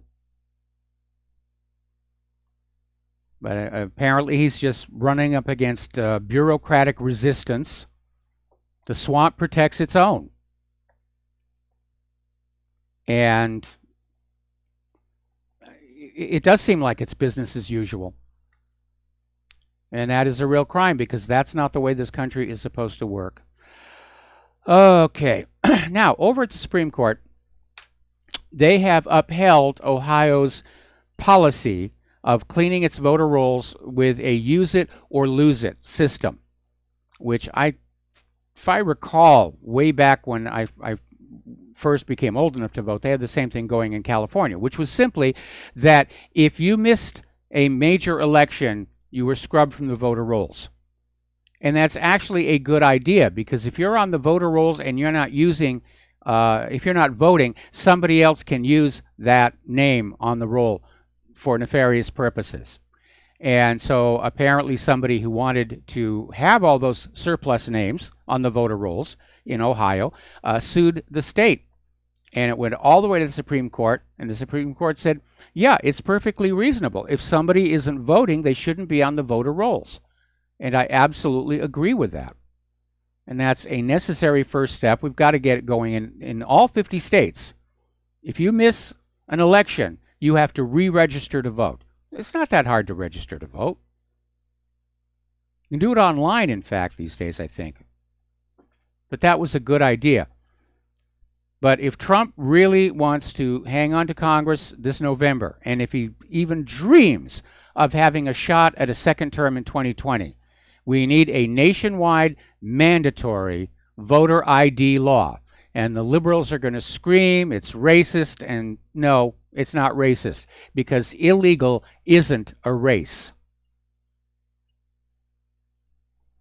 Now, Robert De Niro has made a name for himself, not for his acting skills, but being one of the most vocal anti-Trumpers out there. And during the Tony Awards, he yelled blank Trump twice. Okay? Rhymes with duck. And he yelled it twice, and he got a standing ovation. Now, the Tony Awards were televised, and Robert De Niro was bleeped, so the home audience didn't hear it. But the idea that he got a standing ovation from all these liberals there. Then he went on, apparently, Robert De Niro was the guest at an awards ceremony for high school students and launched on this profane-laced rant about Trump, even comparing Trump to Adolf Hitler. And again, you ought to think about the optics. I mean, for me, I used to have a lot of respect for Robert De Niro. That's gone. That's absolutely gone here. And Laura Ingraham came on out in response to the Tony Awards outburst, saying it's another celebutainment gift to the GOP and Trump. And Laura is absolutely right, because we look at this stuff and we're appalled at the childish behavior. Now, again, I am very disappointed in Donald Trump. I worked very hard to get him into that White House, mostly because I didn't want Hillary to get in there. But I did work very hard. And all of you loyal readers and listeners, you worked with us. We all pulled together to overcome the massive election fraud that was being mounted by the Democrats and overcome the opposition in the GOP, which didn't want Trump at all. And we got him all in there. But I am very disappointed in him. And I do not agree with a lot of what he's doing. But I wouldn't get up on a stage at an award show and scream profanities at him. That's not civilized behavior. And we do need to remember that Robert De Niro is an entertainer. He's an actor. That's what he does. That's what he's always done. Now, I used to work in the entertainment industry, but I have been a serious student of U.S. politics, political realities, going all the way back to when I got blacklisted out of Hollywood over the Vincent Foster murder. So I'm coming from a position of knowledge and awareness that I think is far superior to that of Robert De Niro. He is just an entertainer. And I mean, for him to say that was appalling. For the entire audience to give him a standing ovation for that. Well, that tells us that there is a big problem with our entertainment established in that it is very liberal, very left biased.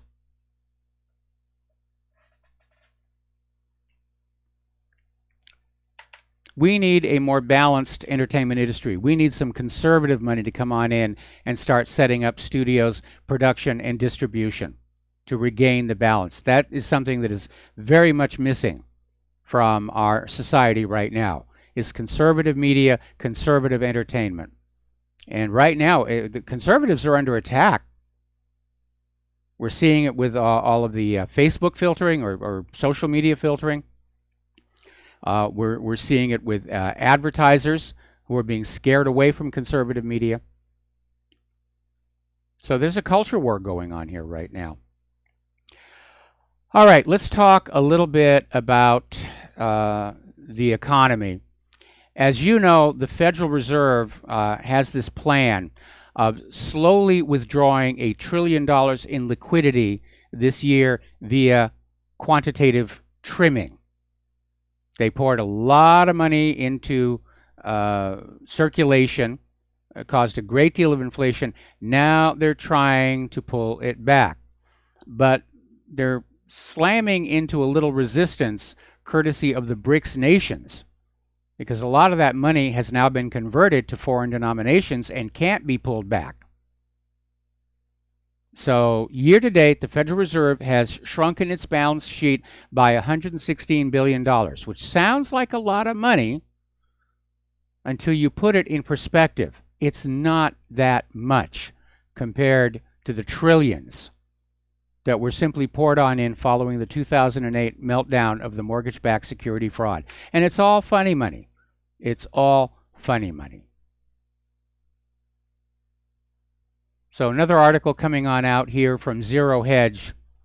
The clock is ticking. Modern slaves are not in chains, they're in debt.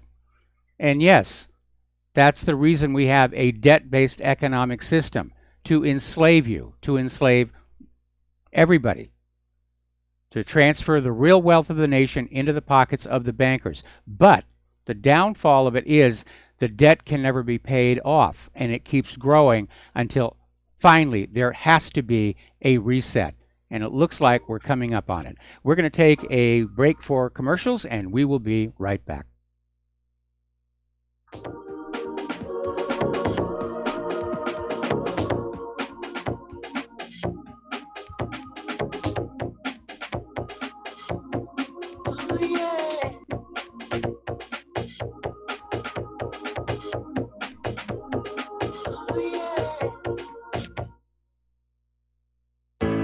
Many people write us about their experience with Extendivite. Allow me to read you one from Amazon.com. I just wanted you to know I saw my doctor and I laughed because he said, "I don't know what you're doing, but keep doing it." I have been taking Extendivite. I had borderline high blood pressure, heart flutter, high cholesterol. I changed my diet and included Extendivite with an amazing turnaround for the better. A few months later, I had a doctor's appointment and took a stress test. I passed. No heart flutter, blood pressure was perfect. My doctor even took me off my medicine. I thank you truly from the bottom of my heart. This stuff works, and I'm so grateful for Extendivite. Thank you, Justin G. Tell us your story. Get Extendivite today. Call 1-877-928-8822 or visit heartdrop.com. Extend your life with Extendivite. Folks, we're living in a world the likes of which we've never perceived any clearer than we do now. The plan for global governance has been in the works for generations and would have likely been achieved by now, but for the fact that the globalists left open their Achilles heel. With all their tools, Federal Reserve System, fiat currency, no child left behind, and then Common Core education introduced to our schools to dumb us down, vaccines, pharmaceuticals to lobotomize us, GMO foods, insertion of compromised or bought and paid for politicians, judges, mainstream media propaganda, all pieced together like a puzzle designed to ultimately bring the world under submission. But with all their strategy, they forgot one thing: knowledge. And knowledge is power. With knowledge, their bombardment is nullified. Folks, with that, as brilliant and knowledgeable as you've become, among the wisest audience of any radio audience in the world, and you are, I want you to take a moment to reflect and ask yourself, how much of that knowledge did I obtain from Republic Broadcasting Network? How high has my consciousness been raised since I've been a listener? How fast am I now able to discriminate truth from fake news by being a Republic Broadcasting listener? How clear am I now able to see the world since I've been listening to RBN? Ask yourselves those questions, folks. Then ask yourself, what is that knowledge worth to me? Like my morning coffee, how would I survive without it? A voice of truth in a sea of lies. Do we not all need to make sure it survives? Like public broadcasting, we are now finding we can only survive with listener support. Censorship, advertisers being attacked, truth itself being attacked. It's the only way through this. We at Republic Broadcasting humbly ask you to become a supporter. Look at your budget and make a determination of what Republic Broadcasting is worth to you and what you can afford on a monthly basis.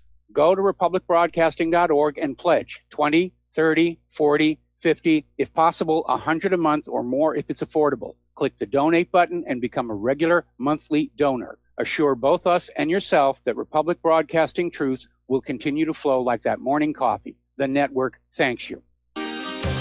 When all this twisted steel was swept away, did these remaining holes reveal what's really happened? And aloha, America. Welcome back to the show. And apparently there was an active shooter situation over at the Department of Justice in Washington, D.C. The police have already issued an all-clear signal, and apparently there was no shooter. Somebody phoned in the report. They're calling it a stunt. I'm wondering if it was a distraction, and has anything gone missing from the Department of Justice? Oh, gee, we were going to turn these documents over to the House Intelligence Committee, but they just vanished. They disappeared right from the middle of the Department of Justice while we were all hiding underneath our tables and desks. No matter how cynical I get, I just can't keep up. Okay, getting on back to the economic news. As you know, Donald Trump sort of messed up that G7. He's refusing to sign the joint statement, and he came in with some really kind of out-of-the-box ideas, like ending all tariffs and import duties worldwide, or at least among the G7. And it was rather tempestuous, and again, alienating some of our traditional allies. But Trump came out with a statement that Russia ought to be allowed back into the G8. And everybody's saying, what's going on with that? But Sergei Lavrov has come on out in response to that saying, we're not asking to be allowed back in the G8. We're doing quite well on our own, thank you very much. So the G7, possibly soon to be the G6, is also an institution in decline. Over in Italy, along with the tempestuous results of their recent election, their economy is still in trouble, their banks are in trouble, their bond yields have plunged the most in 6 years. And Italy's new finance minister, Tria, is out there endorsing staying with the euro, even though the Italian people are saying they want to go back to their own currency. So that fight is still ongoing. Bitcoin is in trouble again. Apparently, a Korean exchange suffered a hack attack, and the hackers stole $40 million worth of Bitcoins and altcoins over this last weekend. And the reality is Bitcoin has lost more than half of its value since last year's all-time high. So, anyway. People are starting to talk about what's called the gig economy. And it refers to the changing face of employment here in the United States of America, where the idea of a 9-to-5, 40-hour-a-week job is starting to fade away. And companies are hiring more and more temp workers, freelancers, contract workers, who will come in, do the job, and then they're let go. And this lowers their employment costs, obviously. It allows them to evade the Obamacare requirements. It allows them to have absolutely no benefits for these employees. And it's just another way that ordinary working people are being squeezed and basically crushed. Now that raises a question. How do all these corporations expect to stay in business if there are no customers out here with the money to buy their products? They got to be living in a dream world. You know, Claire was showing me this story the other day where the average monthly payment on a new car purchase is now almost $600. And she was saying how glad she was that we had just paid cash for the car we got to replace the stolen Honda. So it seems like the people to actually participate in the consumer economy, it's a shrinking population. And we see that with the retail apocalypse. And the retail apocalypse, you know, they're trying to blame, oh, it's online sales and so forth. And online sales are only a tiny part of it. Most people still like that retail experience, going into a shop, actually looking at the product and checking it out before they buy it, and buying it right then and there, not have to wait 2 to 3 weeks to have it delivered. But you can't have a functioning, robust economy if you're not paying the workers enough to participate in that economy. And there's a story that kind of underscores that as well. Apparently, Amazon is under fire again for using Chinese sweatshop labor to make the Echo speaker. And apparently, this factory where these are made. Their employees work more than 100 hours a week for as little as $1.50 per hour.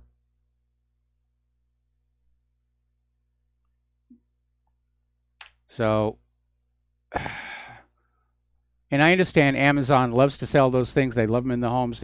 You know, makes it easier to say, Amazon Echo, send me a bag of Doritos or something like that. But we're coming up on a lockup where people are just not going to be able to buy the products in those stores and shopping malls or even online anymore. We got to take another break for commercials, and we will be right back.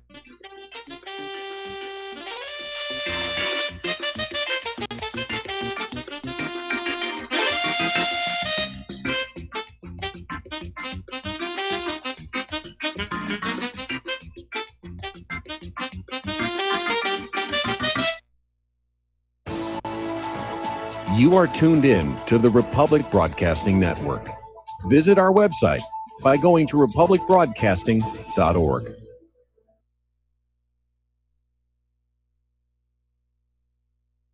Homeowners, are you in foreclosure, expecting to be served with a foreclosure lawsuit, or suspect your lender has coerced you into an illegal mortgage transaction? A huge number of mortgages made in the last 10 years have legal issues and are possibly defective. State laws and the U.S. Supreme Court have upheld that defective mortgage documents are grounds for foreclosure defense and for counterclaims in favor of the homeowner. If your mortgage has been sold or assigned since closing the loan, it may be defective and you may be paying the wrong party, and the lender may not have standing or the right to foreclose or collect payments under the law. If you would like to know if your mortgage is legal or not, or know if you are paying the right party, we can help. Our initial consultations are free of charge. We are not attorneys. We are legal researchers and work closely with experienced lawyers who know how to help you find the evidence to help you keep your home. Call toll-free 1-855-2-KEEP-IT. That's 1-855-2-KEEP-IT today. Hi, folks. CBD is the home run hitter for health right now. Why, you ask? Because of what it does for the body. Unfortunately, I can't tell you all about the benefit. You know, there's reasons. Do your due diligence and log on to ancientlifeoil.com. That's ancientlifeoil.com. Ancient Life Oil uses organic ingredients and is blended in coconut oil for some of the best benefits. Legal in 50 states and non-psychoactive. Log on to ancientlifeoil.com. That's ancientlifeoil.com. Do you worry a lot? Whether you're a college student, busy professional, parent, or grandparent, ongoing stress and elevated levels of the stress hormone cortisol can rob your memory, your health, and your future. Now you can combat the effects of stress and anxiety while improving your memory and recall at the same time with the dietary supplement Calm and Clever. Studies show that the ingredients in Calm and Clever reduce cortisol by as much as 30% in 1 to 2 weeks. Call 1-800-758-8746 or calmandclever.com. Without the right accessories, any guy can be off the mark. Whether you've invested thousands in your arsenal or you own a single trusted firearm, a visit to AROutfitting.com is in order. It's one of the finest online selections of tactical optics and AR parts and add-ons, like EOTech, quick target acquisition with no peripheral loss. Browse the full range of Nikon scopes and binoculars. AROutfitting.com can illuminate your world with Streamlight gun-mounted lights from keychain to large handhelds, up to 1,100 lumens. Find some stability with Battenfield Tactical Bipods. AirOutfitting.com has CMMG gun parts, barrels, assemblies, handguards, part kits, and more. Plus mag-full clips and magazines. I know I've got you excited, so take a breath. Head to AirOutfitting.com. The site's super easy to navigate and features a ton of technical info, including links to manuals. We also welcome vendor and manufacturer inquiries. Remember, if you don't see it, we can get it at AROutfitting.com. Well, they're stealing down on Wall Street and in Washington too. You know, it makes me wonder, what's a guy on Main Street to do? Always tried to be an honest, upstanding kind of guy. I must admit lately, I thought about giving something else a try. Oh, I want to be a pirate. I want to sail the 7 seas, yeah, I want to be a pirate. And aloha, America. Welcome back to our show here. And I'm actually getting emails from people about Robert De Niro saying that they can't watch any of his movies ever again without thinking about this. And I know, I think he's got another one that's just coming on out. He may have actually just trashed his own box office with this stunt. And again, these are entertainers, and they have pretensions to political leadership. All right, we're talking about the economic news here, and over in Great Britain, there is a discount retailer called Pound World. And apparently, talks of a rescue have failed. They are unable to sell the business to a new angel, if you were. And so now it's gone into what they call administration. We would call bankruptcy. There are 5,100 jobs at risk. And the potential buyer, R Capital, basically at the last second just pulled out of the deal. Pound World serves 2 million customers a week from 335 stores. It also trades under the Bargain Buys name. And they're going to try and keep the stores open while they go through administration. But we're seeing a lot of retailers, both in Europe and here in the United States. I mean, Toys R Us is now closed. Babies R Us is now closed. For Uncle Mike and Auntie Claire, that's a bit of a problem. Now that we have a somewhat better car than the Honda, we can range further afield to find what we need. But it's rather amazing to look around the landscape and realize that a lot of stores that carry the things that we need and want, they're not there. And we're having to go further afield or order online to buy what we need. Now, a little bit of good news. And it looks like Trump's steel tariffs are already having a positive effect here in the United States of America, because U.S. Steel has just announced they're reopening one of their factories. And this, of course, is going to play very well in the Rust Belt. And it's a good start, but we need more of it. The globalists were wrong. The globalists wanted a world in which everybody was dependent on some other country somewhere across the globe to hold the whole coalition together, and also, of course, to profit off the transportation fees. And we need to become more self-sufficient. Russia's already well on its way. When they had that ill-considered oil price war against Russia, Russia started turning inward and saying, we're going to start building up our self-sufficiency. We want to be able to make everything that we need within our own borders. And the United States should be doing exactly the same thing, and to heck with the globalists on this. Even the Pentagon is saying, because so much of our military material is sourced from other countries, that could be a problem if there is a major global war, and those countries we're dependent on for bullets and bombs and bits and pieces that go into our weapons all of a sudden stop trading with us. On June 22nd, there will be a meeting of OPEC. It's likely to be somewhat contentious. After the news came out that the U.S. government has asked Saudi Arabia to increase oil production before Washington pulled out of the Iran nuclear deal. And obviously Saudi Arabia, OPEC wants to restrict production to drive the prices back up. And if Saudi Arabia goes along with the U.S. request, then OPEC's really kind of stuck, because those other OPEC nations will either have to ramp up production and match Saudi Arabia's prices, or they're going to be sitting on a lot of unsold oil. Now, we've been talking about the growing backlash against both liberalism and globalism. And in the recent Ontario elections, the Progressive Conservative Party did very well. And their leader, Doug Ford, is going to be Ontario's next premier. And it's headed for a majority government in the 124-seat legislature. The Progressive Conservatives had won or were leading in 76 seats. And again, the Liberals just did horrible. Voter turnout was more than 57%, higher than the other recent elections in the province. Now, that's always a dead giveaway because people are more likely to get out and vote against the incumbents when they're unhappy. If they're happy with the government, they tend to stay home and just say, let it ride. So somebody sent me a joke. What does the Liberal Party of Ontario and a minivan have in common? They both have 7 seats.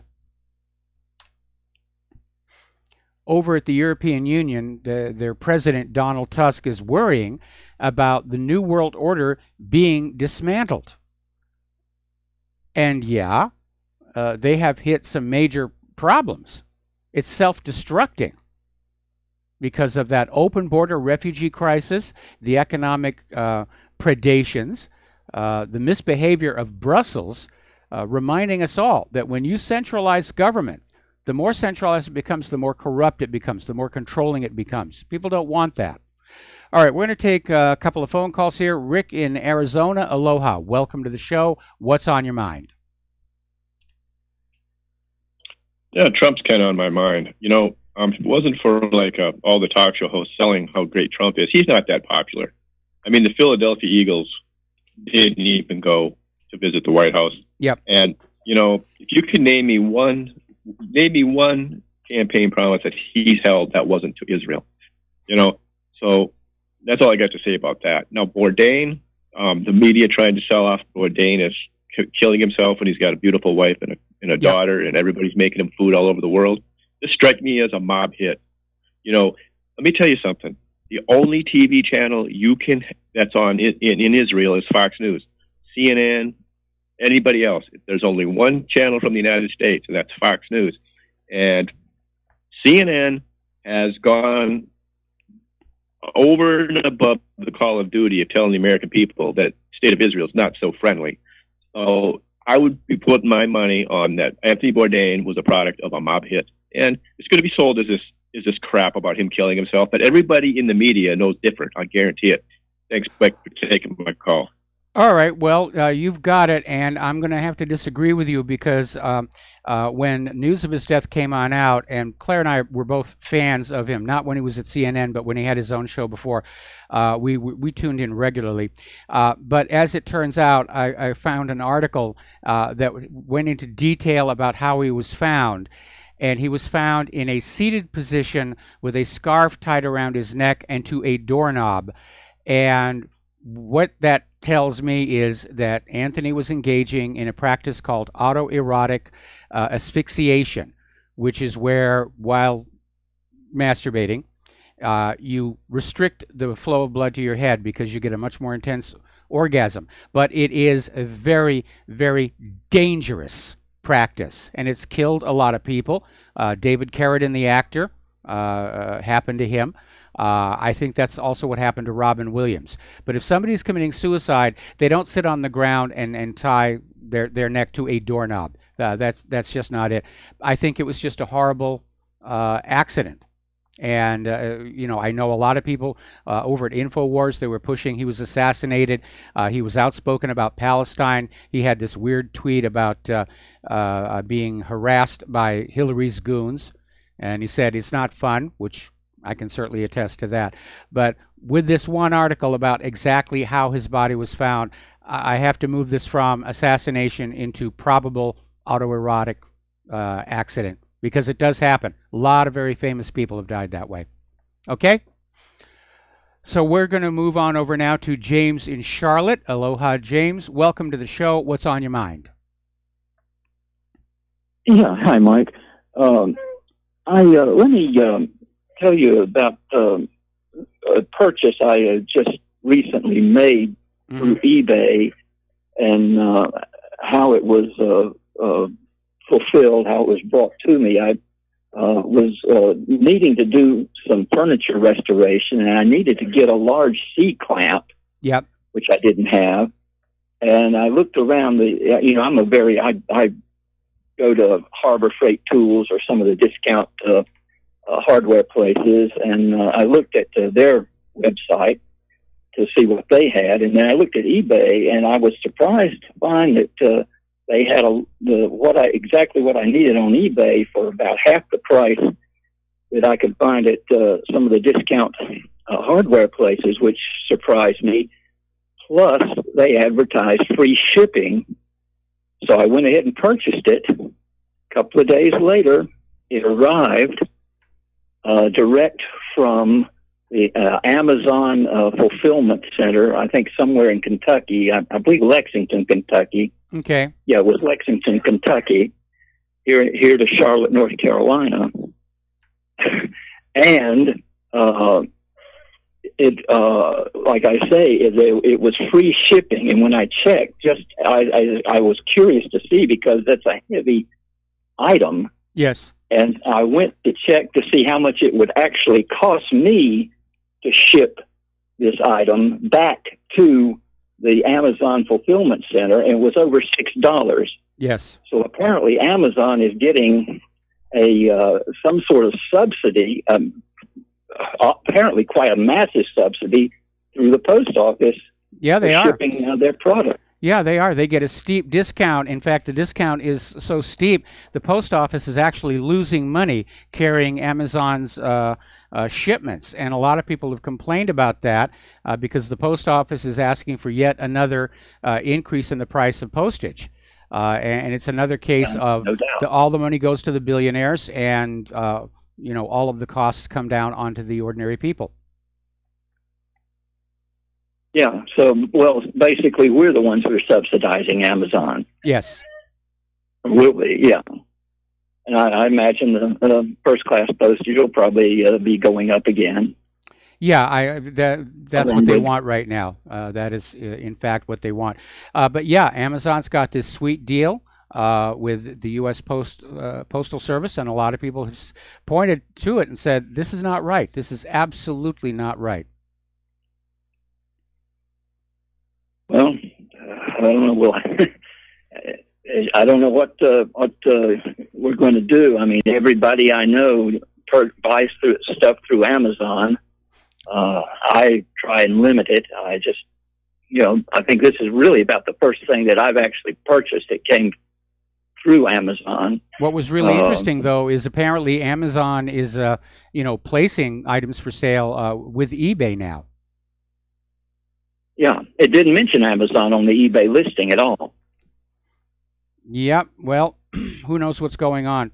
But I wish you luck with the C-clamp. My rule for tools is you need to buy quality because there are a lot of tools out there that look really good and they are good price, and you go to use them and you find out the metal is substandard, things will break, drill bits will become very dull very quickly. And so I've sort of outgrown my home tinkering stage. But back when I did a lot of that kind of work, I'd always say, I want the best tool to do the best job. And, I think that's a healthy attitude for anybody who really relies on their tools. If you're just buying them to display them on the garage wall, then go with the lowest price.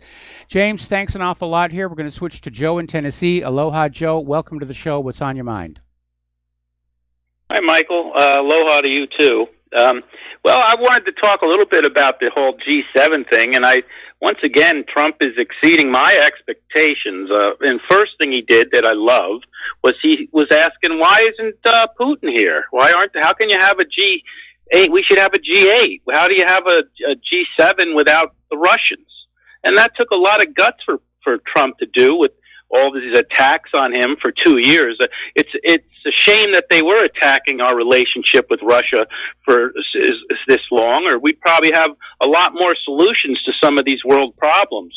But I really don't think I don't hear too many people giving Trump credit for that. But I was, it was wonderful to hear him say that, and I really appreciate the guts that it takes for him to say that, knowing how he's going to be attacked for saying that. The other thing is having all these globalists at the G7 really disliking him, like Trudeau and Merkel and Macron. That's what I elected him for. I'm ecstatic. I see these people. The fact is, the war is globalism versus nationalism.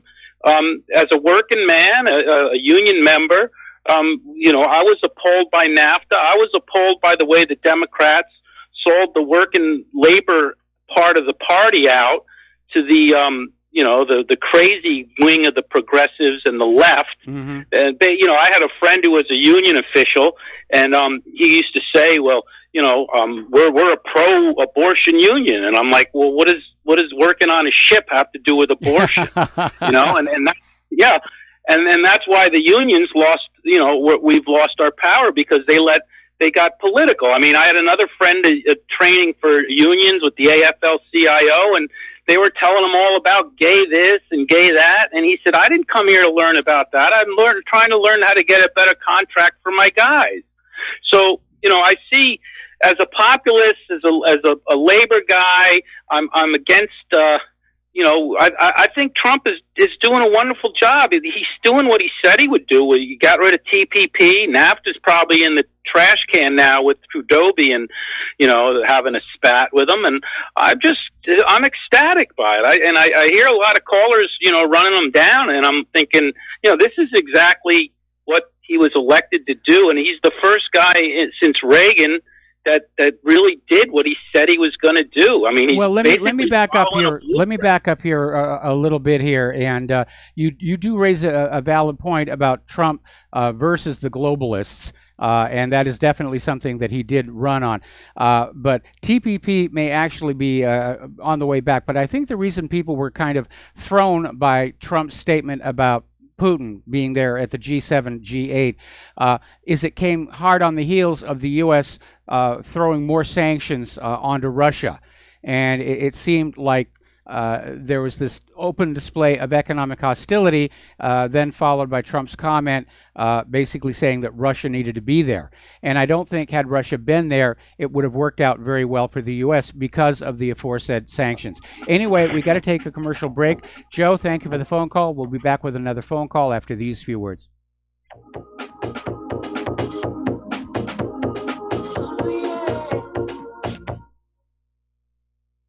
Corporate media dominates the American opinion. Finding independent voices that counter this avalanche is becoming increasingly difficult. With the endless corruption running rampant throughout our government, independent voices are needed more than ever to battle the offensive against our freedoms and liberties. As a listener of RBN, no one understands this concept better than you. Now it's up to you to do your part. The time has come for you to take action and begin broadcasting the truth to hundreds or thousands of people every month. Sound impossible? Quite the contrary. With pointed slogans from LibertyStickers.com, you can reach countless sleeping Americans unaware that they live in a real-life wonderland. LibertyStickers.com has a huge inventory of political bumper stickers and messages that reflect the truth about our government, our politicians, and the future of America. With so many in stock, there's one perfect for you. Visit us today at LibertyStickers.com. Again, that's LibertyStickers.com. Do your part. Your voice is important. Let it be heard. Do you or a loved one suffer migraine headaches? Listen to what scientist Kurt Hendricks has to say. 35 million people in the United States suffer with debilitating migraines. If you or a loved one are one of them, you need to know about MigraLief.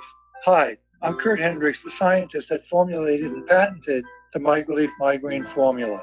MigraLief is a non-prescription dietary supplement recommended by neurologists, pharmacists, and pediatricians to address nutritional deficiencies in both adults and children over 2 with migraines. Try MigraLief for 3 months and see the powerful difference it can make in your life, or get your money back, no questions asked. Go to MIG911.com or call 800-MIG-7354. You can change your life today. So if you suffer from migraines, don't wait. Call 800-MIG-7354. That's 800-MIG-7354, or visit MIG911.com.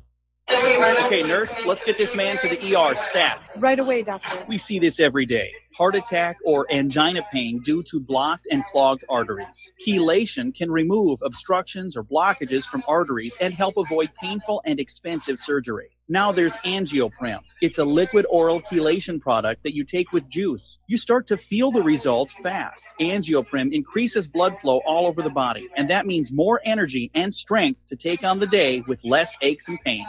60 years of research has gone into chelation, and Angioprem is the result. A safe, and easy way to unblock your veins and arteries from buildup that slow circulation. Paging Dr. Jones. Please report to the emergency room right away. Log on now for a special radio offer from Angioprim. That's angioprim.com/radio. ANGIOPRIM. Angioprim.com/radio or call 877-882-7221. That's 877-882-7221. We will not go down in the night without a fight. You can burn up our mosques and our homes and our schools, but our spirit will never die. We will not go down in Gaza tonight. And aloha, America. Welcome back to our show. We're going to go back to the telephones here. Francis in Montreal, aloha. Welcome to the show. What's on your mind? Hi, Mike. I'd like to talk about NXVIM, if I might. Yeah. I don't know if you know about it. Well, I've heard about it. You know, there was that that actress who apparently is up on charges for procuring women for this cult. That's right. Allison Mack. Yes. And she was arraigned in court in the orange jumpsuit and everything. And it's being sold to the media insofar that it's being reported at all as just a sex cult with a kind of a bizarre guy who's got long hair and glasses, and he's just getting these women recruited to him for his own sexual appetites. But there's more to it. Okay. And one of the poorly reported aspects of it, you go to Frank Report and other reports, the Bronfman sisters are involved. And your audience may not know of the Bronfmans. They were so wealthy, they were such wealthy bootleggers during the Prohibition that Al Capone was subservient to them. Okay. And when the RCMP and the U.S. State Police in Saskatchewan, at the Saskatchewan border, tried to stop their booze running, they mustered 127 gunmen, and they had to retreat before the power of the Bronfman's family. That's how powerful they are. They're so wealthy, they became respectable. In fact, one of these grandson, I believe, was head of World Jewish Congress. So one of these two sisters was involved. They used the money, and they have substantial money, enough to buy an $11 million private jet that can fly 4,000 miles. She fled the country. I think she went to a South Sea island.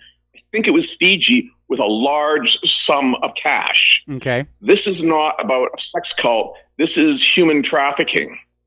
Well, that has been reported.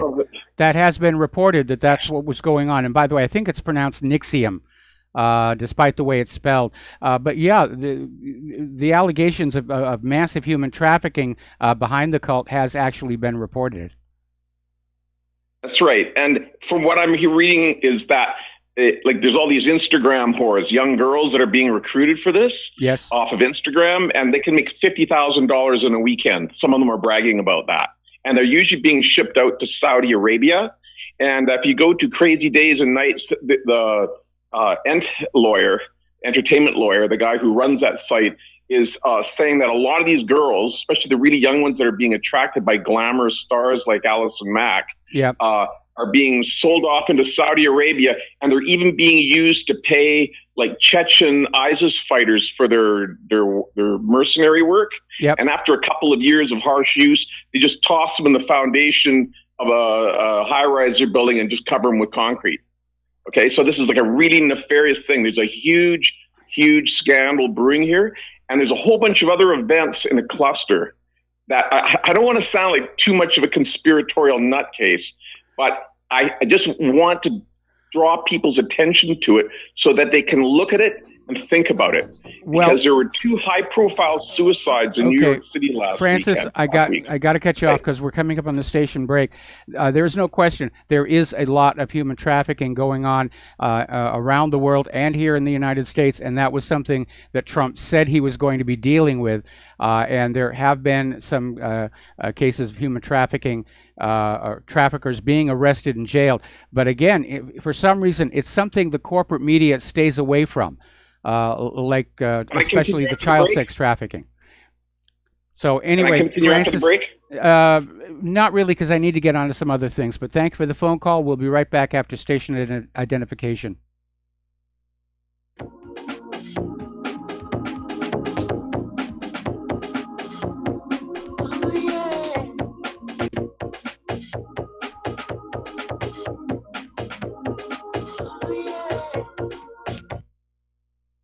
corporate media dominates the American opinion. Finding independent voices that counter this avalanche is becoming increasingly difficult. With the endless corruption running rampant throughout our government, independent voices are needed more than ever to battle the offensive against our freedoms and liberties. As a listener of RBN, no one understands this concept better than you. Now it's up to you to do your part. The time has come for you to take action and begin broadcasting the truth to hundreds or thousands of people every month. Sound impossible? Quite the contrary. With pointed slogans from LibertyStickers.com, you can reach countless sleeping Americans unaware that they live in a real-life wonderland. LibertyStickers.com has a huge inventory of political bumper stickers and messages that reflect the truth about our government, our politicians, and the future of America. With so many in stock, there's one perfect for you. Visit us today at LibertyStickers.com. Again, that's LibertyStickers.com. Do your part. Your voice is important. Let it be heard. This is RBN, the Republic Broadcasting Network.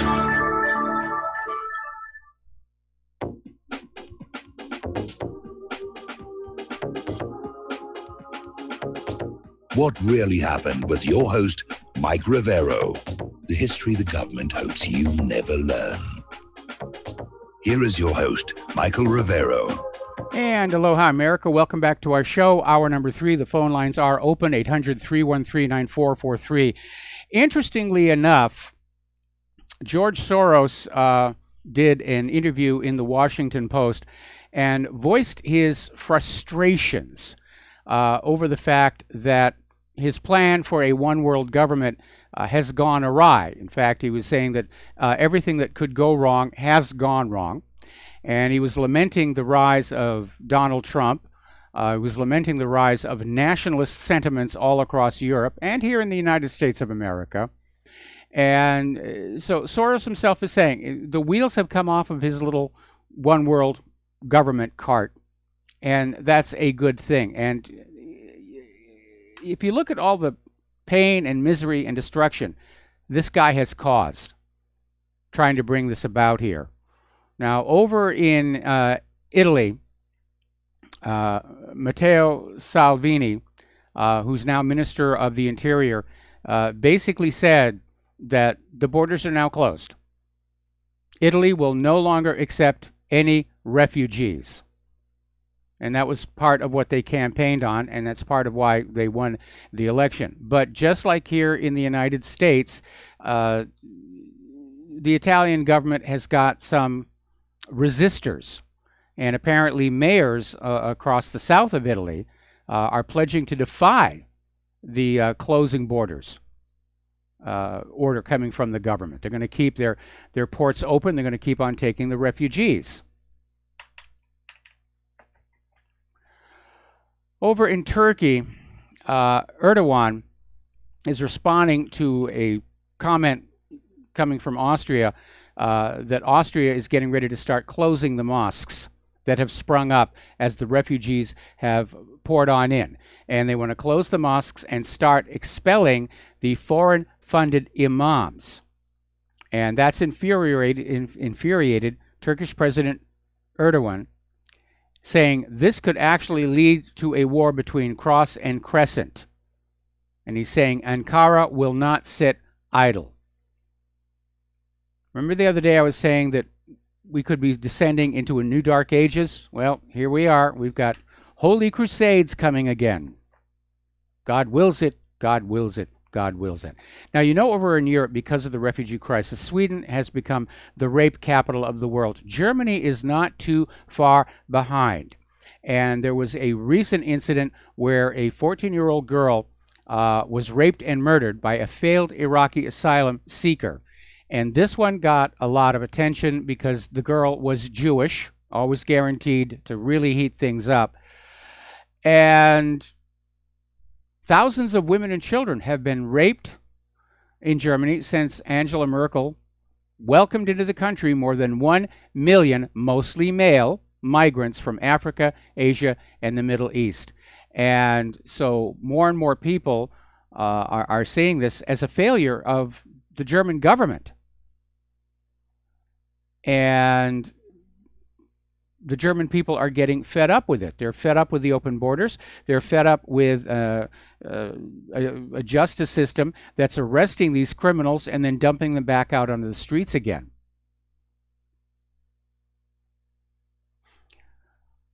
Now, apparently Great Britain has another problem they're dealing with. They have become Europe's cocaine capital. They have the highest number of drug overdose deaths and people who inject heroin. This is a report on drug use across the entire European continent. And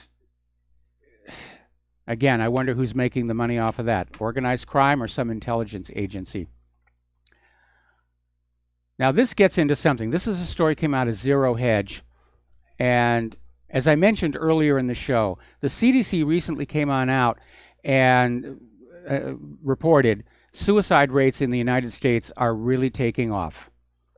And their sign is, oh, well, it's the economy, economic pressures, it's this, it's interpersonal relations, a lot of people, you know, this and that. But this article is basically drawing a line between the increasing suicides and the increase in the taking of these antidepressants. There's a report from the National Center for Health Statistics shows that from 2011 through 2014, the most recent data available, close to 13% of people 12 and older said they took an antidepressant in the previous month to that survey. That number is up 11% from the period 2005 to 2008. The most recent numbers have increased by nearly 65%. Now, the last number I heard for right now today is that somewhere between 20 and 25% of the American people are on these medications. Big money maker for the pharmaceutical industry. And so you can see why they would not want any possibility of bad side effects to be made public, even though if you read the little package insert on these medications, it's right there in the warnings. Can lead to violence or suicide. All right, we're going to do a shout out to our on-air affiliates who are just now rejoining the network. Over in New York, Governor Cuomo is proposing legislation to make it even easier for a teacher to issue a red flag on a student. In other words, to basically say the behavior of the student troubles me, therefore you have to have the firearms removed from the student's house. Now, Cuomo has complained that the current red flag laws do not allow teachers that authority. He wants to give teachers that authority to basically say, we're coming over to remove your guns. Now, this is incremental, but it's still a gun grab. It's still a gun grab. Now, obviously, for responsible gun owners, they're going to keep their guns locked up tightly. And I know in the case of Parkland, the kid somehow found an extra key to the gun cabinet or wherever they were locking up the guns. But we're definitely going the wrong way. The more they grab the guns, the more crime goes up. And as it turns out, by the way, the actual number of gun homicides in this country has been in decline. They just fan up the mass shootings to fuel the hysteria to ban all of the guns.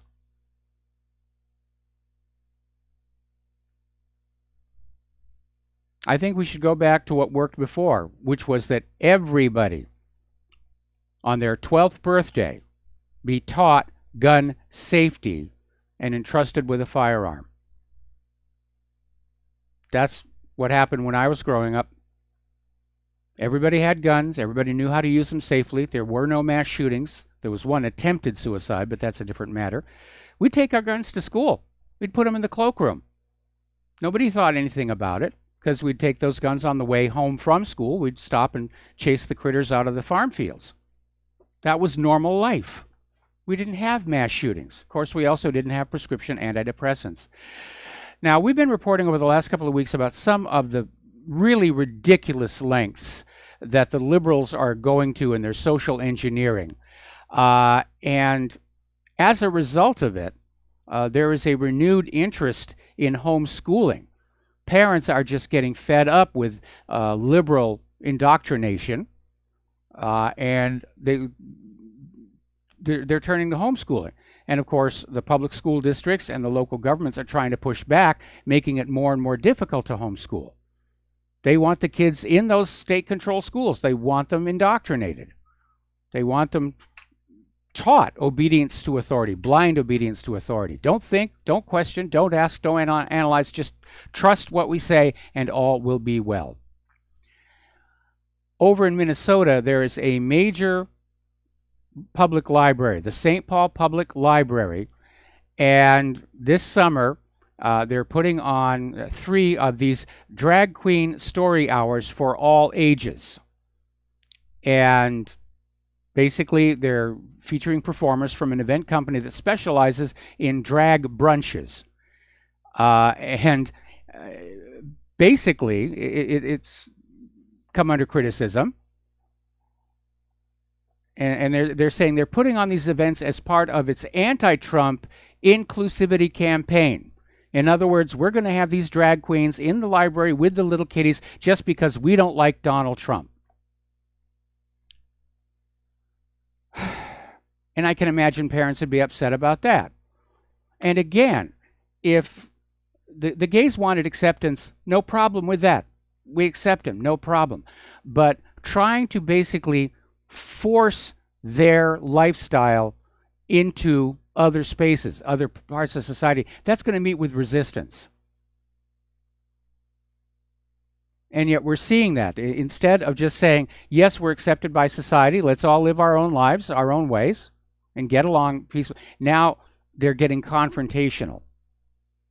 And this gets back to that story about that baker, the Christian baker, who refused to make a cake for this gay couple, and they took him to court, and it went all the way to the Supreme Court before the Supreme Court basically said that the Colorado Civil Rights Commission was discriminating against Phillips, the baker.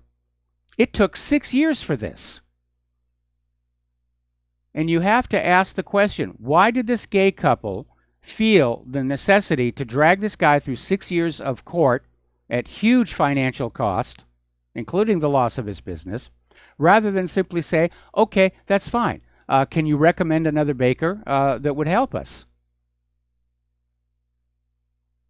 That's called society. That's called getting along, and not turning every little interaction into a major confrontation. We have to go back to a world of common sense and just getting along with each other. That's all. Apparently, over in Chicago, and they got this on video, there was a 10-year-old boy who was grabbed by the cops and handcuffed. He was playing in his grandparents' yard, and the cops justified the treatment of him, saying that he matched the description of an armed juvenile who was considerably older. And these cops didn't understand. This is a 10-year-old kid. And somebody got this whole thing on video. It's amazing. There's been another case of transgenderism in sports. In this case, it's a sprinter who's a biological male but identifies as a woman, was allowed to run as a girl in the state meet, and of course, absolutely won. Because the reality is, it doesn't matter what you think you are inside. If you're a biological male, you have strength and height advantages over biological females. This should not be allowed to happen. This is basically cheating all those girls who are real girls. And this idea of allowing transgenders to do this is, oh, we don't want them to feel excluded. We want them to, feel accepted. Does anybody care about the feelings of the girls who are really girls? Apparently not. You know, they're just expected to deal with the reality they're in a race they couldn't possibly win for biological reasons, and just be glad for it because, you know, the liberals think this is really good.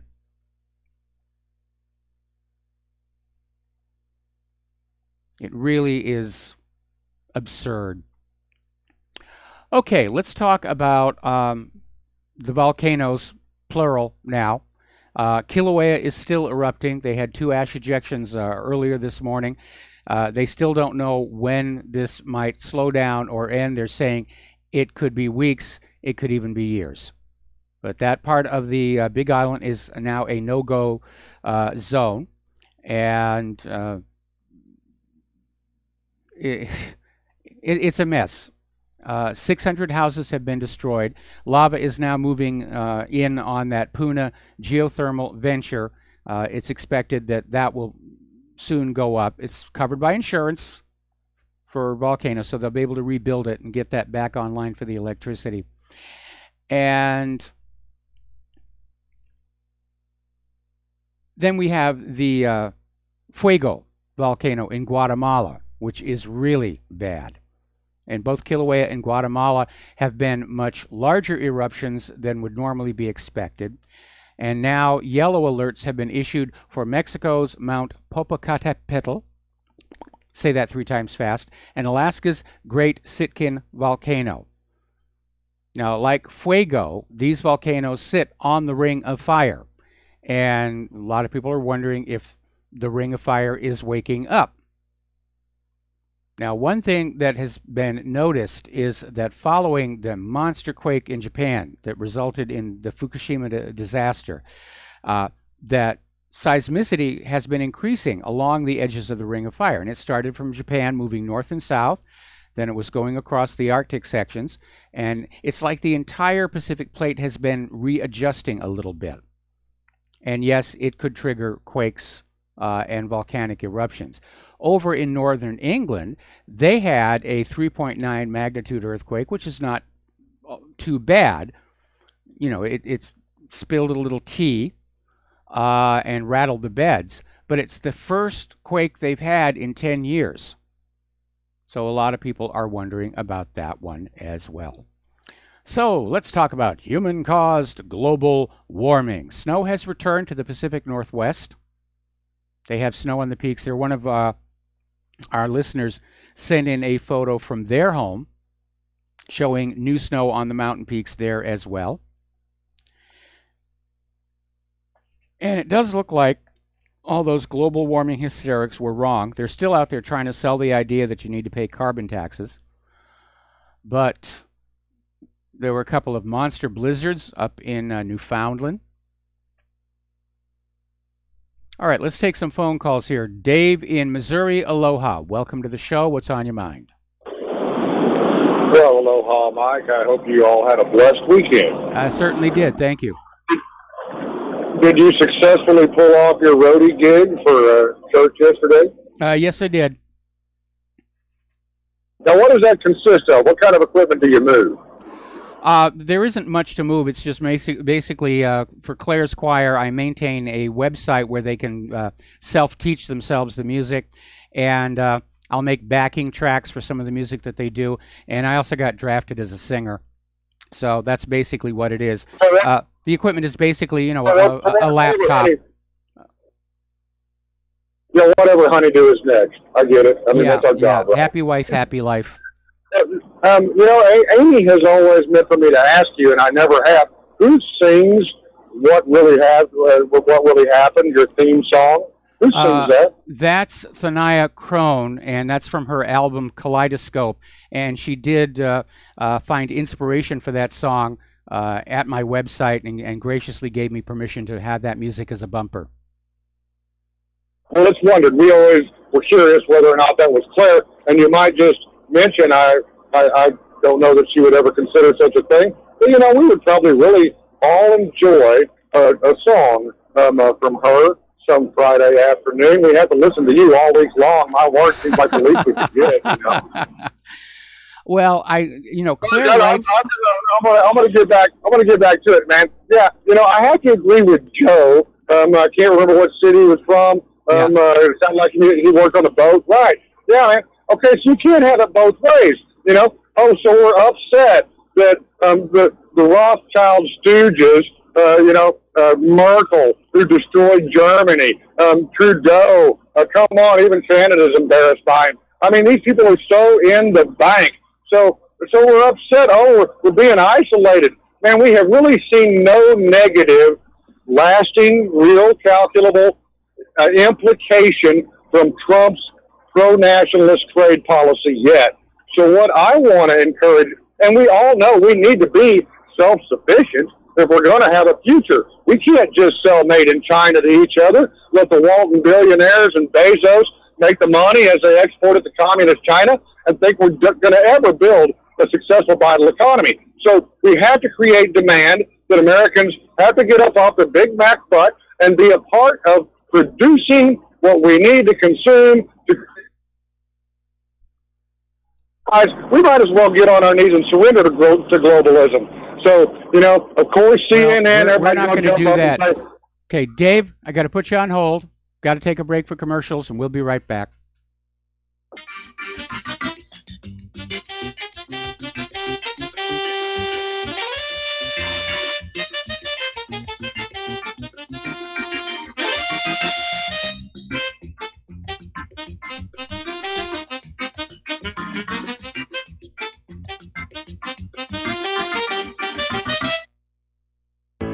Extendivite really works. Just listen to what some people have to say. About 6 months ago, my wife bought Extendivite.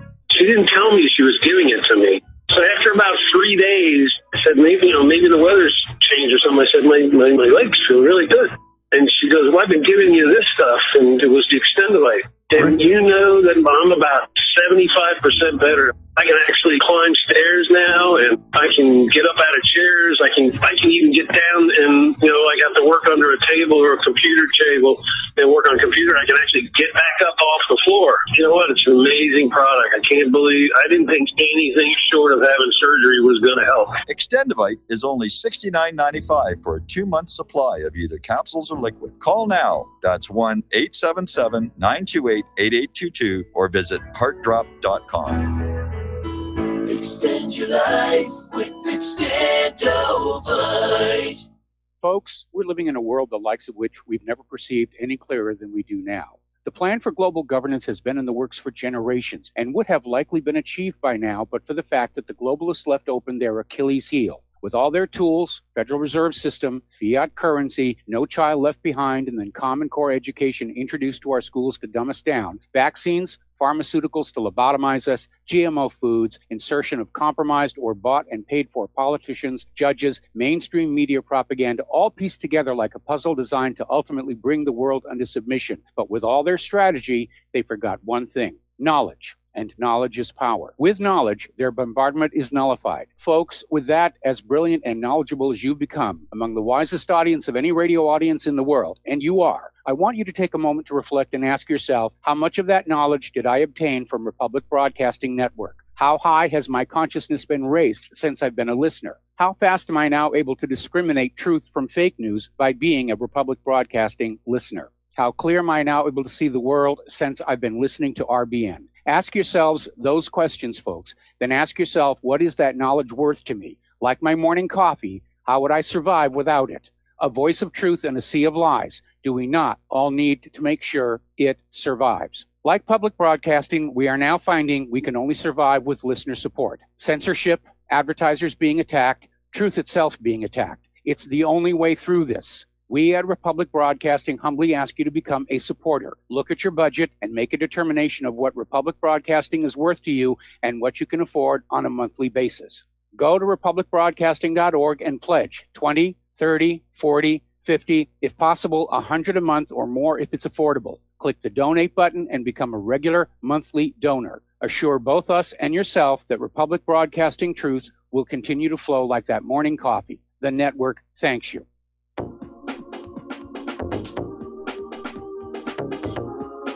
What Really Happened with your host, Mike Rivero.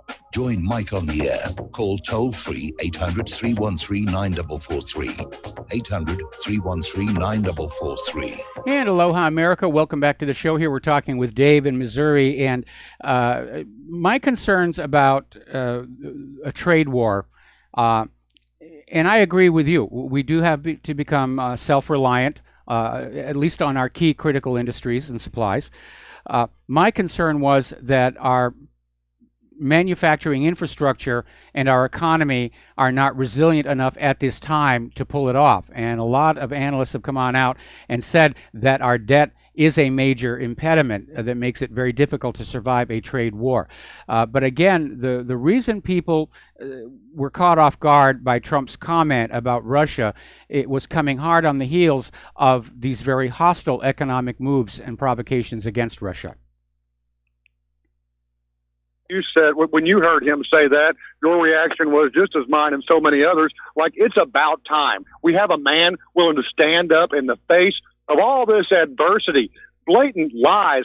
Who are these people? What is their agenda? Of course they want to separate the national estates. They want to drive us further into the hand of the Rothschild bankster cartel. That is their plan, because we were all to be their slave, Mike, and this has upset their apple cart. I mean, Soros is upset, so we're going to cry. You know, I mean, this to me is music like I've never heard. You know, I want to think that it's not just some sort of ethereal jazz band playing to distract us while the hand goes in our pocket again, you know? That's really what I want to believe, but I've never seen anything like this happen. And if you just look at the geopolitical ramifications of what his nationalist policies, agendas, I mean, he's man enough to stand up and say it to their face, never happened. No American politician ever did anything like this. So to me, this is a wonderful example. It's exactly what we need. All power to you. God bless you, Donald Trump. And please, folks, please support RBN and whateverhappened.com. And if Claire will sing us a song, Mike, hey, we won't have to listen to you so much. I love you. Peace out. Well, you know, you've brought up an important point. I've been asking, why is the deep state still trying to bring Donald Trump down when he's been giving them almost everything they want? But the one thing he's not giving them that they want is to take the United States along toward that new world order. And that may be the entire motive while they're still trying to get rid of him. And I know there's a lot of people who think a one world government is a great idea, but as you say, it's to permanently trap the human population into debt slavery to a global private central bank. And that is definitely a major reason for this huge push by Soros and his ilk. Anyway, Dave, we're going to let you go. Thank you very much. And we're going to switch over to Francis in North Carolina. Aloha, Francis. Welcome to the show. What's on your mind? Hello, aloha to you both. Aloha. Well, I have to agree with this. Hey, I have to agree with the sentiment about Claire doing a song on the air and all that, because that would take the cake.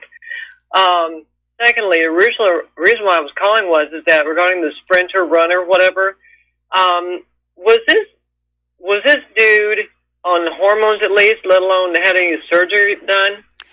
I don't know. The story didn't go into depths on that, but even if he was, the reality is that a man who wants to become a woman, after the hormones and after the surgery and everything, he's still biologically male, and he's got that added muscle mass and that added, the added height. That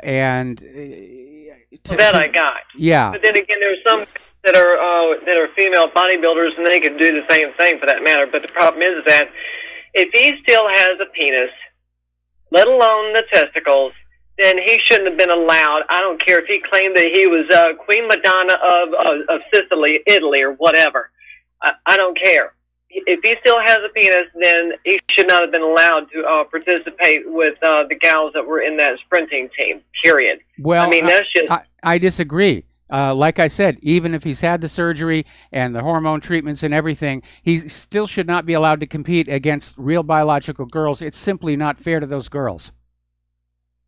Well, genetically, you have a point there, unless something genetically is fluky going on with him. But yes, I would have to agree on the outset of that. Yes, but you know, it seems like there's such a gray area with this whole transgenderism, transsexualism, or whatever have you.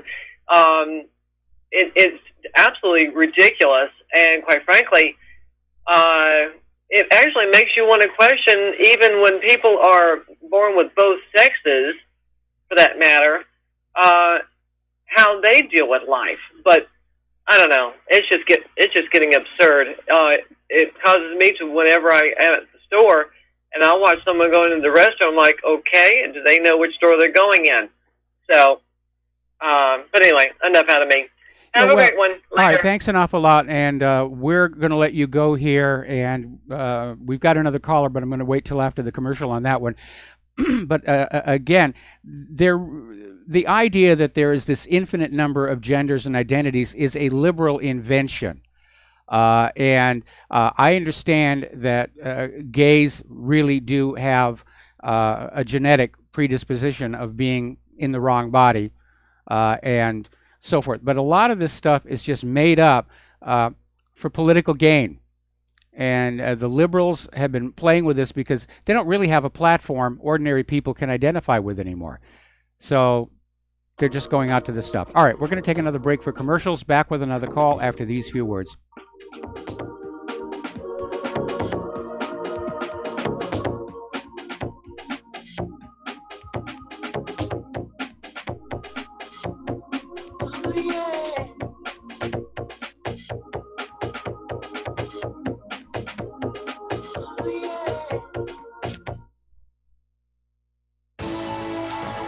You are tuned in to the Republic Broadcasting Network. Visit our website by going to republicbroadcasting.org.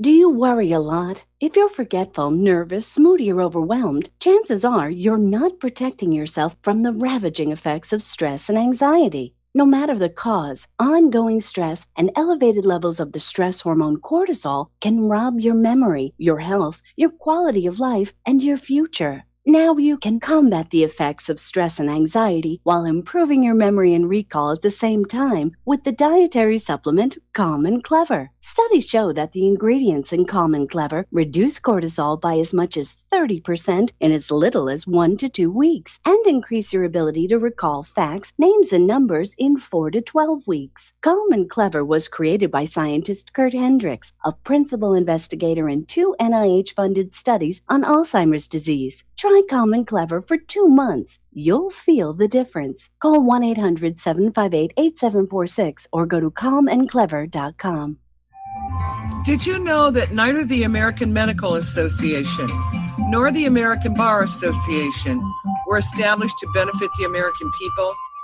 Have you recognized that in our country, healthcare has little to do with health, and that our court system has nothing to do with justice?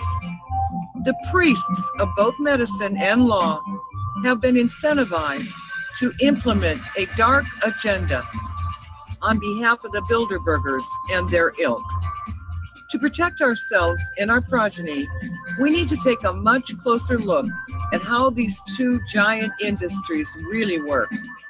Join me, Al Whitney, on In Defense of Humanity, Saturdays at 7 p.m. Central, as we expose the matrix and learn how not to consent to our own destruction.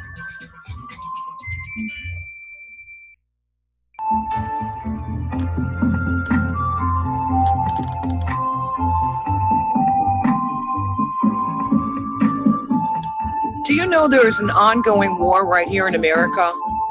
Are you aware that U.S. citizens have been classified as enemies of the state since 1933? Have you recognized that our entire government is really a vast network of interlocking corporations engaged in commerce? Look up Title 28, Section 3002. Tune in to In Defense of Humanity on Saturday nights at 7 p.m. Central Time. Find out what's really going on and learn how to protect yourself and your family as flesh and blood men and women living in a corporate reality.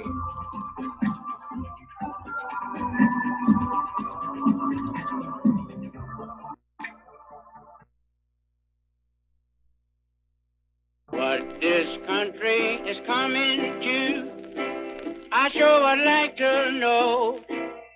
If they don't do something by and by, the rich will live and the poor will die. Doggone, I mean the panic is on. Can't get no way, can't draw no pay. unemployment getting... And aloha, America. Welcome back to our show. We're going to go back to the phones here. Mark in North Carolina. Aloha. Welcome to the show. What's on your mind? Mark, are you there? Oh, hi. You hear me now? I hear you now. Okay, good. Well, I want to just ask you a couple of questions. One about Russia and the situation there, and the other is about Robin, what you said about Robin Williams and that. What's that French guy's name that committed suicide there? Chef. You mean Anthony Bourdain? Who's not French? Yeah. Oh, I thought he was French. No, he was in France. Okay, anyway. His show, yes. Oh, okay. But anyway, what you say? He strangled. What do you say? They put the rope around her neck and then masturbate, and that's how they kill themselves? Well, they didn't intend to kill themselves, but unfortunately, this is a very, very dangerous practice. And in fact, if you go over to whatreallyhappened.com, there's an article where there's a list of very famous people who died this way. And one of the best well-known, most recently, was actor David Carradine.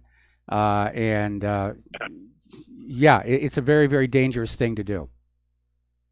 I mean, I'm not surprised. I mean, put a rope around your neck, geez. But anyway, the other thing is go ahead. About Russia. I mean, I'm wondering about, they're kind of bragging. A lot of times you hear these neocons come on mainstream talk and fake news network and all that, and brag about, say, well, we killed 300 Russians there, and think, do you think this is really true? Because supposedly those are Russian contractors, I think, killed in an airstrike. Supposedly they attacked American troops. And this is in Syria, okay? I kind of doubt it, because I think if that was true, the Russians would have done something back to us. I don't think they're going to take that kind of, that they would take that heavy of a loss if that was the case. And I remember when it supposedly first happened, RT denied. He said a couple of contractors were killed in an airstrike. They weren't all like soldier-type contractors either, but nothing like 300. I think that's a bunch of malarkey, if you ask me. I think it was intended. I think it was an attempt to goad Russia into doing something. But again, Putin is trying very hard to not allow the current wars to escalate beyond where they are right now. And from his point of view, yeah, it would be a very simple idea to say, we're going to forget about these people who got killed, and we're not going to respond to it, because that would bring the U.S. and Russia into direct conflict, and that's a bad idea at this point. I don't know. He's got hardliners in that country, too. That I don't know if they would accept something like that. Not that many. Yeah, you but say, okay, a few were killed in it. Putin's in charge of his government. Okay, Putin is in charge of his government, unlike Donald Trump, who's clearly lost control. He's got, John Bolton out there making outrageous statements, and, Bolton's a hardliner. But Putin, I think, is solidly in control of what's going on in Russia. And even the hardliners in Russia have to understand that going up against the United States militarily, it's going to be a bad idea. It's going to be a bad idea. Nobody's going to win a nuclear war. Both sides are going to lose. That's the reality. So what you're saying basically is Putin is more sane than Trump. At this point, I'm saying Putin is in charge of his government, and he's trying to find a way back to peace, as opposed to Trump and all of the agencies and advisors around him who see war as the best possible course for the United States to follow due to economic failings and so forth. It just makes no sense, like with Trump bringing Bolton along with him too, for this, a conference with UN. Yeah, it just makes no sense. I mean, this guy is like this guy. You talk about crazy. This guy is really out there, and he's a coward too. He's a draft dodger from the Vietnam War. Yep. And now he wants to, put other troops in danger, doing stuff that he refused to do. I mean, this is crazy. It makes absolutely no sense. Why he would put Bolton in there in the first place? Well, he may be. He may be wanting to keep. Okay, hang on a second. Okay, Trump may feel, first of all, Bolton, good or bad, is the national security advisor, but it may be that Trump wants to keep Bolton close and basically to keep an eye on him. Because if he leaves him behind, then Bolton gets to be interviewed all over the media, once again mouthing off about the Libyan approach to North Korea. So whether Bolton will actually be in the negotiating table or whether Trump will even allow him to speak remains to be seen. But Trump does need to learn a lesson from Putin, and he needs to basically get back in control of the administration, because at this point it doesn't look to me like he is. I mean, it makes absolutely no sense to put Bolton in there in the first place. I mean, to make him national security advisor. The man is dangerous, and he's a criminal too. He's a war criminal. He was partly responsible for the Iraq War. Yes. He may be responsible for 9/11, or at least partly responsible. Maybe involved because he's one of the chief people of not AIPAC. What do you call it again? The Project for the New American Century. Yeah, Project for the New American Century. Well, my understanding is that Sheldon Adelson insisted that Trump appoint Bolton. Because Sheldon Adelson and Bolton go a long way back in their support for Israel and their encouragement for wars on Israel's behalf. So that's why Bolton was named the National Security Advisor. But again, last week we had this story where Trump and Pompeo are telling Bolton to basically just cool it on the outrageous statements. You know, Mike, the thing is this, as far as Adelson goes, if Trump can tell these European leaders where to go, he can tell Adelson where to go. The fact of the matter is, if I want to, really endanger myself, I have two big dogs. I mean, one's a pit bull, one's a half pit bull mastiff, but they're not dangerous, despite what people think. They're some of the most loving dogs you can imagine. Yeah. Okay. Yeah, I've known many pit bulls. Yeah. Okay, but if I went another direction and decided, you know what, I want to keep a king cobra in the house and give it a free reign in the house, keep its food, I guess give it a rodent or something once in a while, and think that I can just walk around and that the king cobra isn't going to bite, I'd be crazy. I'd be nuts.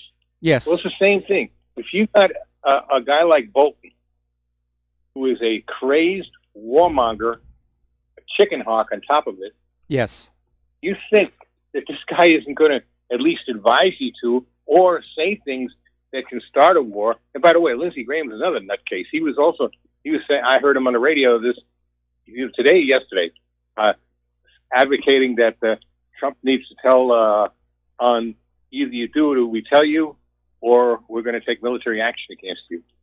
I mean, these people don't understand. Just if it was just North Korea alone, forget about if China got involved or Russia or anybody else. North Korea is an armed camp. They're dug into the mountains. They're dug into tunnels, much like the North Vietnamese and the Viet Cong were in Vietnam, except much stronger because they've been working in these tunnels since the last Korean War. They're well armed. They may not be doing very well economically and all that, but they got plenty of weapons. The weapons that work. So yes. Did you not realize the amount of casualties? You really think you could do this with the volunteer army we have now, where people don't even want to join anymore? Don't they realize they'd have to have a draft? Don't they understand the consequences? I told you that before, but with the consequences if we have a draft in this country, yes, I think this country would be torn apart. I think it'd be worse. It would make the 9/11, not 9/11, the Vietnam draft riots and stuff like that, and protests look like a Sunday school picnic. I remember those. I think I remember them too. The millennials, and the what do you call them again? The Generation Z. They go crazy. They're much more informed than we were when we were a kid. Okay, because of the internet. Because that's all they got. They don't get their news from the fake news networks. They get it right from the net. All kinds of different websites, including yours, by the way. Yes. All right. They're not going to buy that. They're not going to stand for that. In Vietnam, people still went for if we don't fight them there, we'll fight them here. You know, they try to use that nonsense now. It don't work. No. The Iranians are not going to invade this. neither the North Koreans. And whatever nukes this guy might have, he's not going to try to hit the United States unless he feels we're about to overrun him. That's exactly right. That's the only reason to have nuclear weapons is as a deterrent. And you need to remember that in all of human history, the only country to ever actually strike another country with nuclear weapons is the United States. That's the only time they've ever actually been used as an offensive weapon. People want the nuclear weapons to basically give potential invaders and attackers a reason to stay home and watch some TV instead. I'll tell you, Mike, there's two countries that I'm really concerned about that I really think are dangerous. And it's not Iran, it's not North Korea, and certainly not Russia or China. It's Turkey and Israel. Both have leaders that are, I really think that the elevator isn't going to the top. Yep. Either Netanyahu or Erdogan. They both got powerful little armies, okay? They both got a history of aggression against other countries. Turkey was an empire. And yes. They were known as fierce fighters. The Ottoman Empire was about 1,000 years, if I'm not mistaken. Erdogan, I think, really wants to bring back that Ottoman Empire. And Netanyahu, I don't know what goes on in that man's mind. Okay? But again, the elevator doesn't go to the top. So this is where we did. You talk about dangerous countries. Now, if the U.S. and Russia were really cooperating with each other instead of, fighting each other and talking bad about each other and saying they want to interfere in our elections, all the other nonsense, we cooperate with each other. We might be able to put a leash on both Erdogan and Netanyahu, and maybe, make clear to them we're not going to tolerate their nonsense, and they need to get out of Syria, both of them. They need to leave the Kurds alone. They need to leave the Syrians a whole alone, and start treating the Palestinians a lot better than treating them. Okay. Yes. But that's if you have the two superpowers cooperating, but you don't, and this is one of the reasons we have what we have.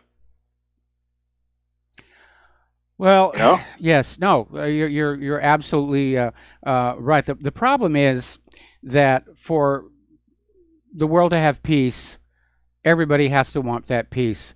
But it takes only one fanatic with an army to wreck it for everybody else.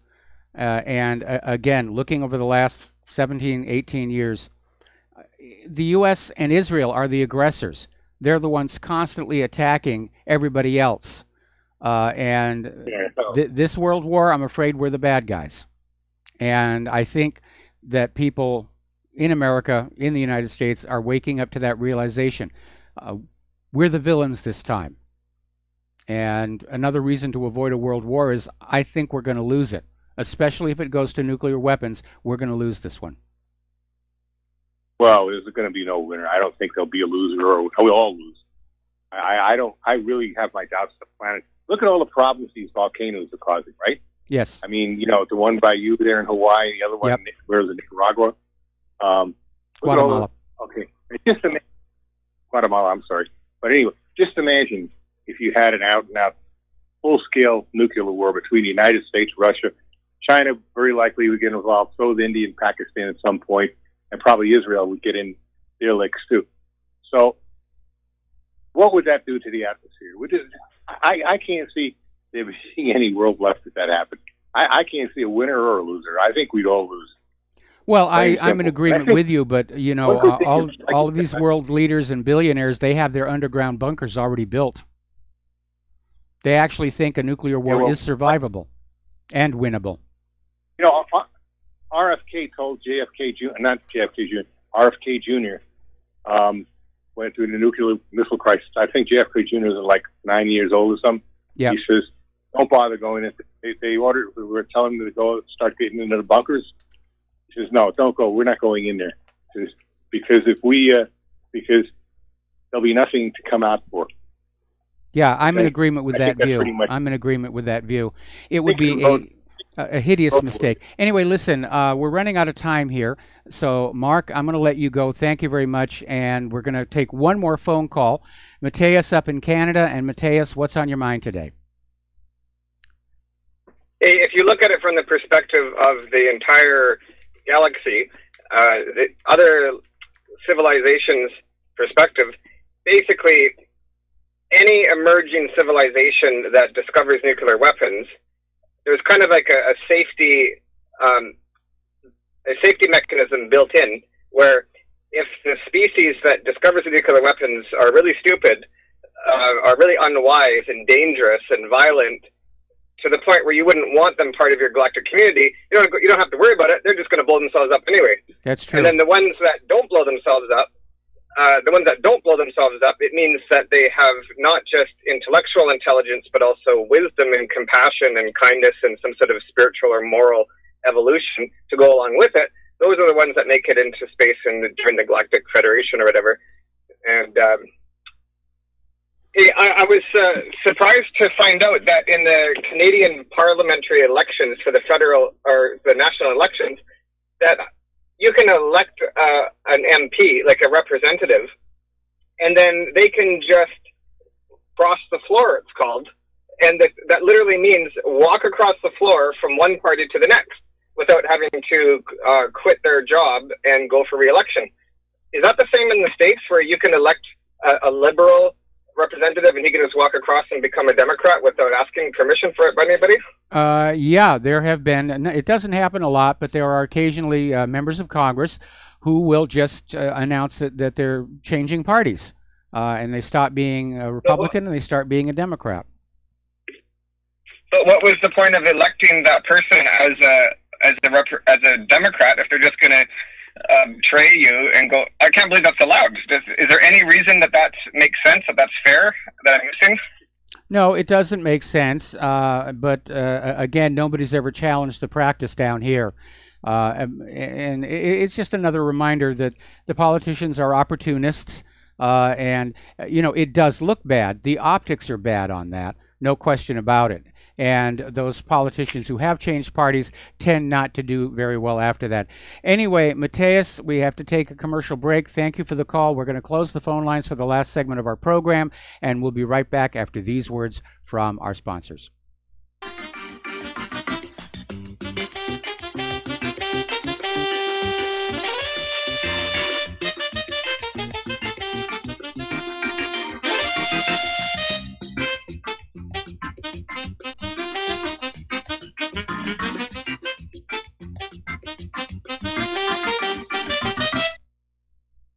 Homeowners, if your lender has gone out of business or sold your transaction to another lender or servicer, you may be the victim of a wrongful foreclosure, resulting in the loss of your home. If you've already lost your home, are in foreclosure, or even in good standing, you can challenge the mortgage transaction's illegal issue, and your property can be restored to you, and your foreclosure can be stopped or reversed, and the mortgage transaction declared unenforceable. State laws, U.S. title codes, the Uniform Commercial Codes, and U.S. Supreme Court rulings have upheld that defective mortgage documentations can reverse or stop foreclosures and enforce property title claims in favor of the homeowner. We are having successes in stopping the process of foreclosure, the enforcement of the foreclosure judgments, the sale of property, and evictions after the sale. We are not attorneys, and we don't give legal advice. We are a professional team of legal researchers, providing forensic mortgage audits and expert witnesses. We have the knowledge to produce the evidence and enforce laws regarding your legal issues. We've been in business for 12 years without a complaint. Consultations are free, and we provide a free title search to confirm if your mortgage has legal defects. Please call 855-253-3748. 855, keep it today.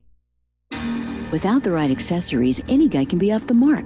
Whether you've invested thousands in your arsenal or you own a single trusted firearm, a visit to AROutfitting.com is in order. It's one of the finest online selections of tactical optics and AR parts and add-ons, like EOTech, quick target acquisition with no peripheral loss. Browse the full range of Nikon scopes and binoculars. AROutfitting.com can illuminate your world with Streamlight gun-mounted lights from keychain to large handhelds up to 1,100 lumens. Find some stability with Battenfield Tactical Bipods. AirOutfitting.com has CMMG gun parts, barrels, assemblies, handguards, part kits, and more. Plus mag-full clips and magazines. I know I've got you excited, so take a breath. Head to AirOutfitting.com. The site's super easy to navigate and features a ton of technical info, including links to manuals. We also welcome vendor and manufacturer inquiries. Remember, if you don't see it, we can get it at AirOutfitting.com. So, you love talk radio? Then you'll love TalkStreamLive.com. TalkStream Live is always on, 24/7, with the best streaming talk shows. Find your favorite talkers and discover some new ones. It's free, readily available online or on mobile with any smartphone or tablet. Finding your favorite talk shows all in one place has gotten a whole lot easier. Just go to TalkStreamLive.com. Be sure to download the free apps from Google Play or the iTunes App Store. Do you or a loved one suffer migraine headaches? Listen to what scientist Kurt Hendricks has to say. If you are one of the millions of people who get migraines, you need to know about MiGrelief. Hi, I'm Kurt Hendricks, the scientist who created MiGrelief, the patented dietary supplement that addresses nutritional deficiencies in adults and children with migraines. Thousands of physicians and pharmacists recommend MiGrelief. Call 800-MIG-7354 or visit MIG911.com. When all this twisted steel was swept away, did these remaining holes reveal what's really happened? And aloha, America. Welcome back to our show. Last segment of our program today, and we were talking about human-caused global warming. And you probably remember from all of the so-called documentaries on global warming that you saw on corporate media, the West Antarctic ice shelf, which is the source of a lot of icebergs that break off and can sometimes interfere with shipping in the southern oceans. And every time one of these giant icebergs break off, the global warming people go, see, the Earth is warming. The Antarctic ice is melting. And then they'll send an expedition down there to document the melting ice, which gets stuck in the ice and has to be rescued. Well, it turns out that NASA has discovered that underneath that West Antarctic ice shelf, there is a magma plume, similar to the one which is driving our Kilauea volcano. And as the name implies, it's just a part of the magma that, for reasons of convection, has pushed up closer to the surface of the Earth, and it acts as a heat source. And that is what has been causing the West Antarctic ice shelf to basically lose these icebergs. And that's it. It's a force of nature. It's not caused by human activity. So the global warming people have now decided they can't sell this to the humans anymore. So now they're turning their sights on the cattle industry. And they're out there saying that, you know, we have to know how much methane these cows are producing, because the livestock industry is placing the Paris Climate Agreement in jeopardy, because we don't know how big an impact all this methane is having on climate change. And it really is silly. It's just about trying to get more money or more control over the planet. And the Paris Climate Accord was never about the climate.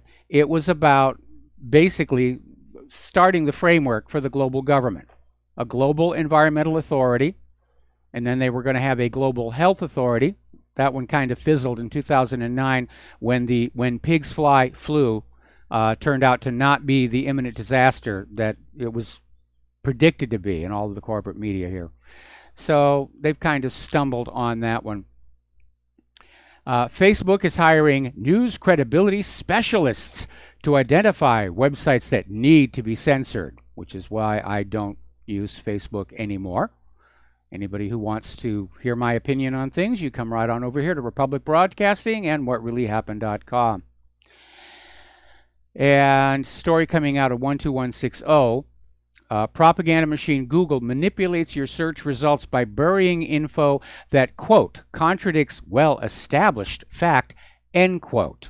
And as a good example of that, apparently Google's internal handbook instructs engineers to bury natural news web pages from search results, because natural news is saying things that harm the profits of the medical industrial complex.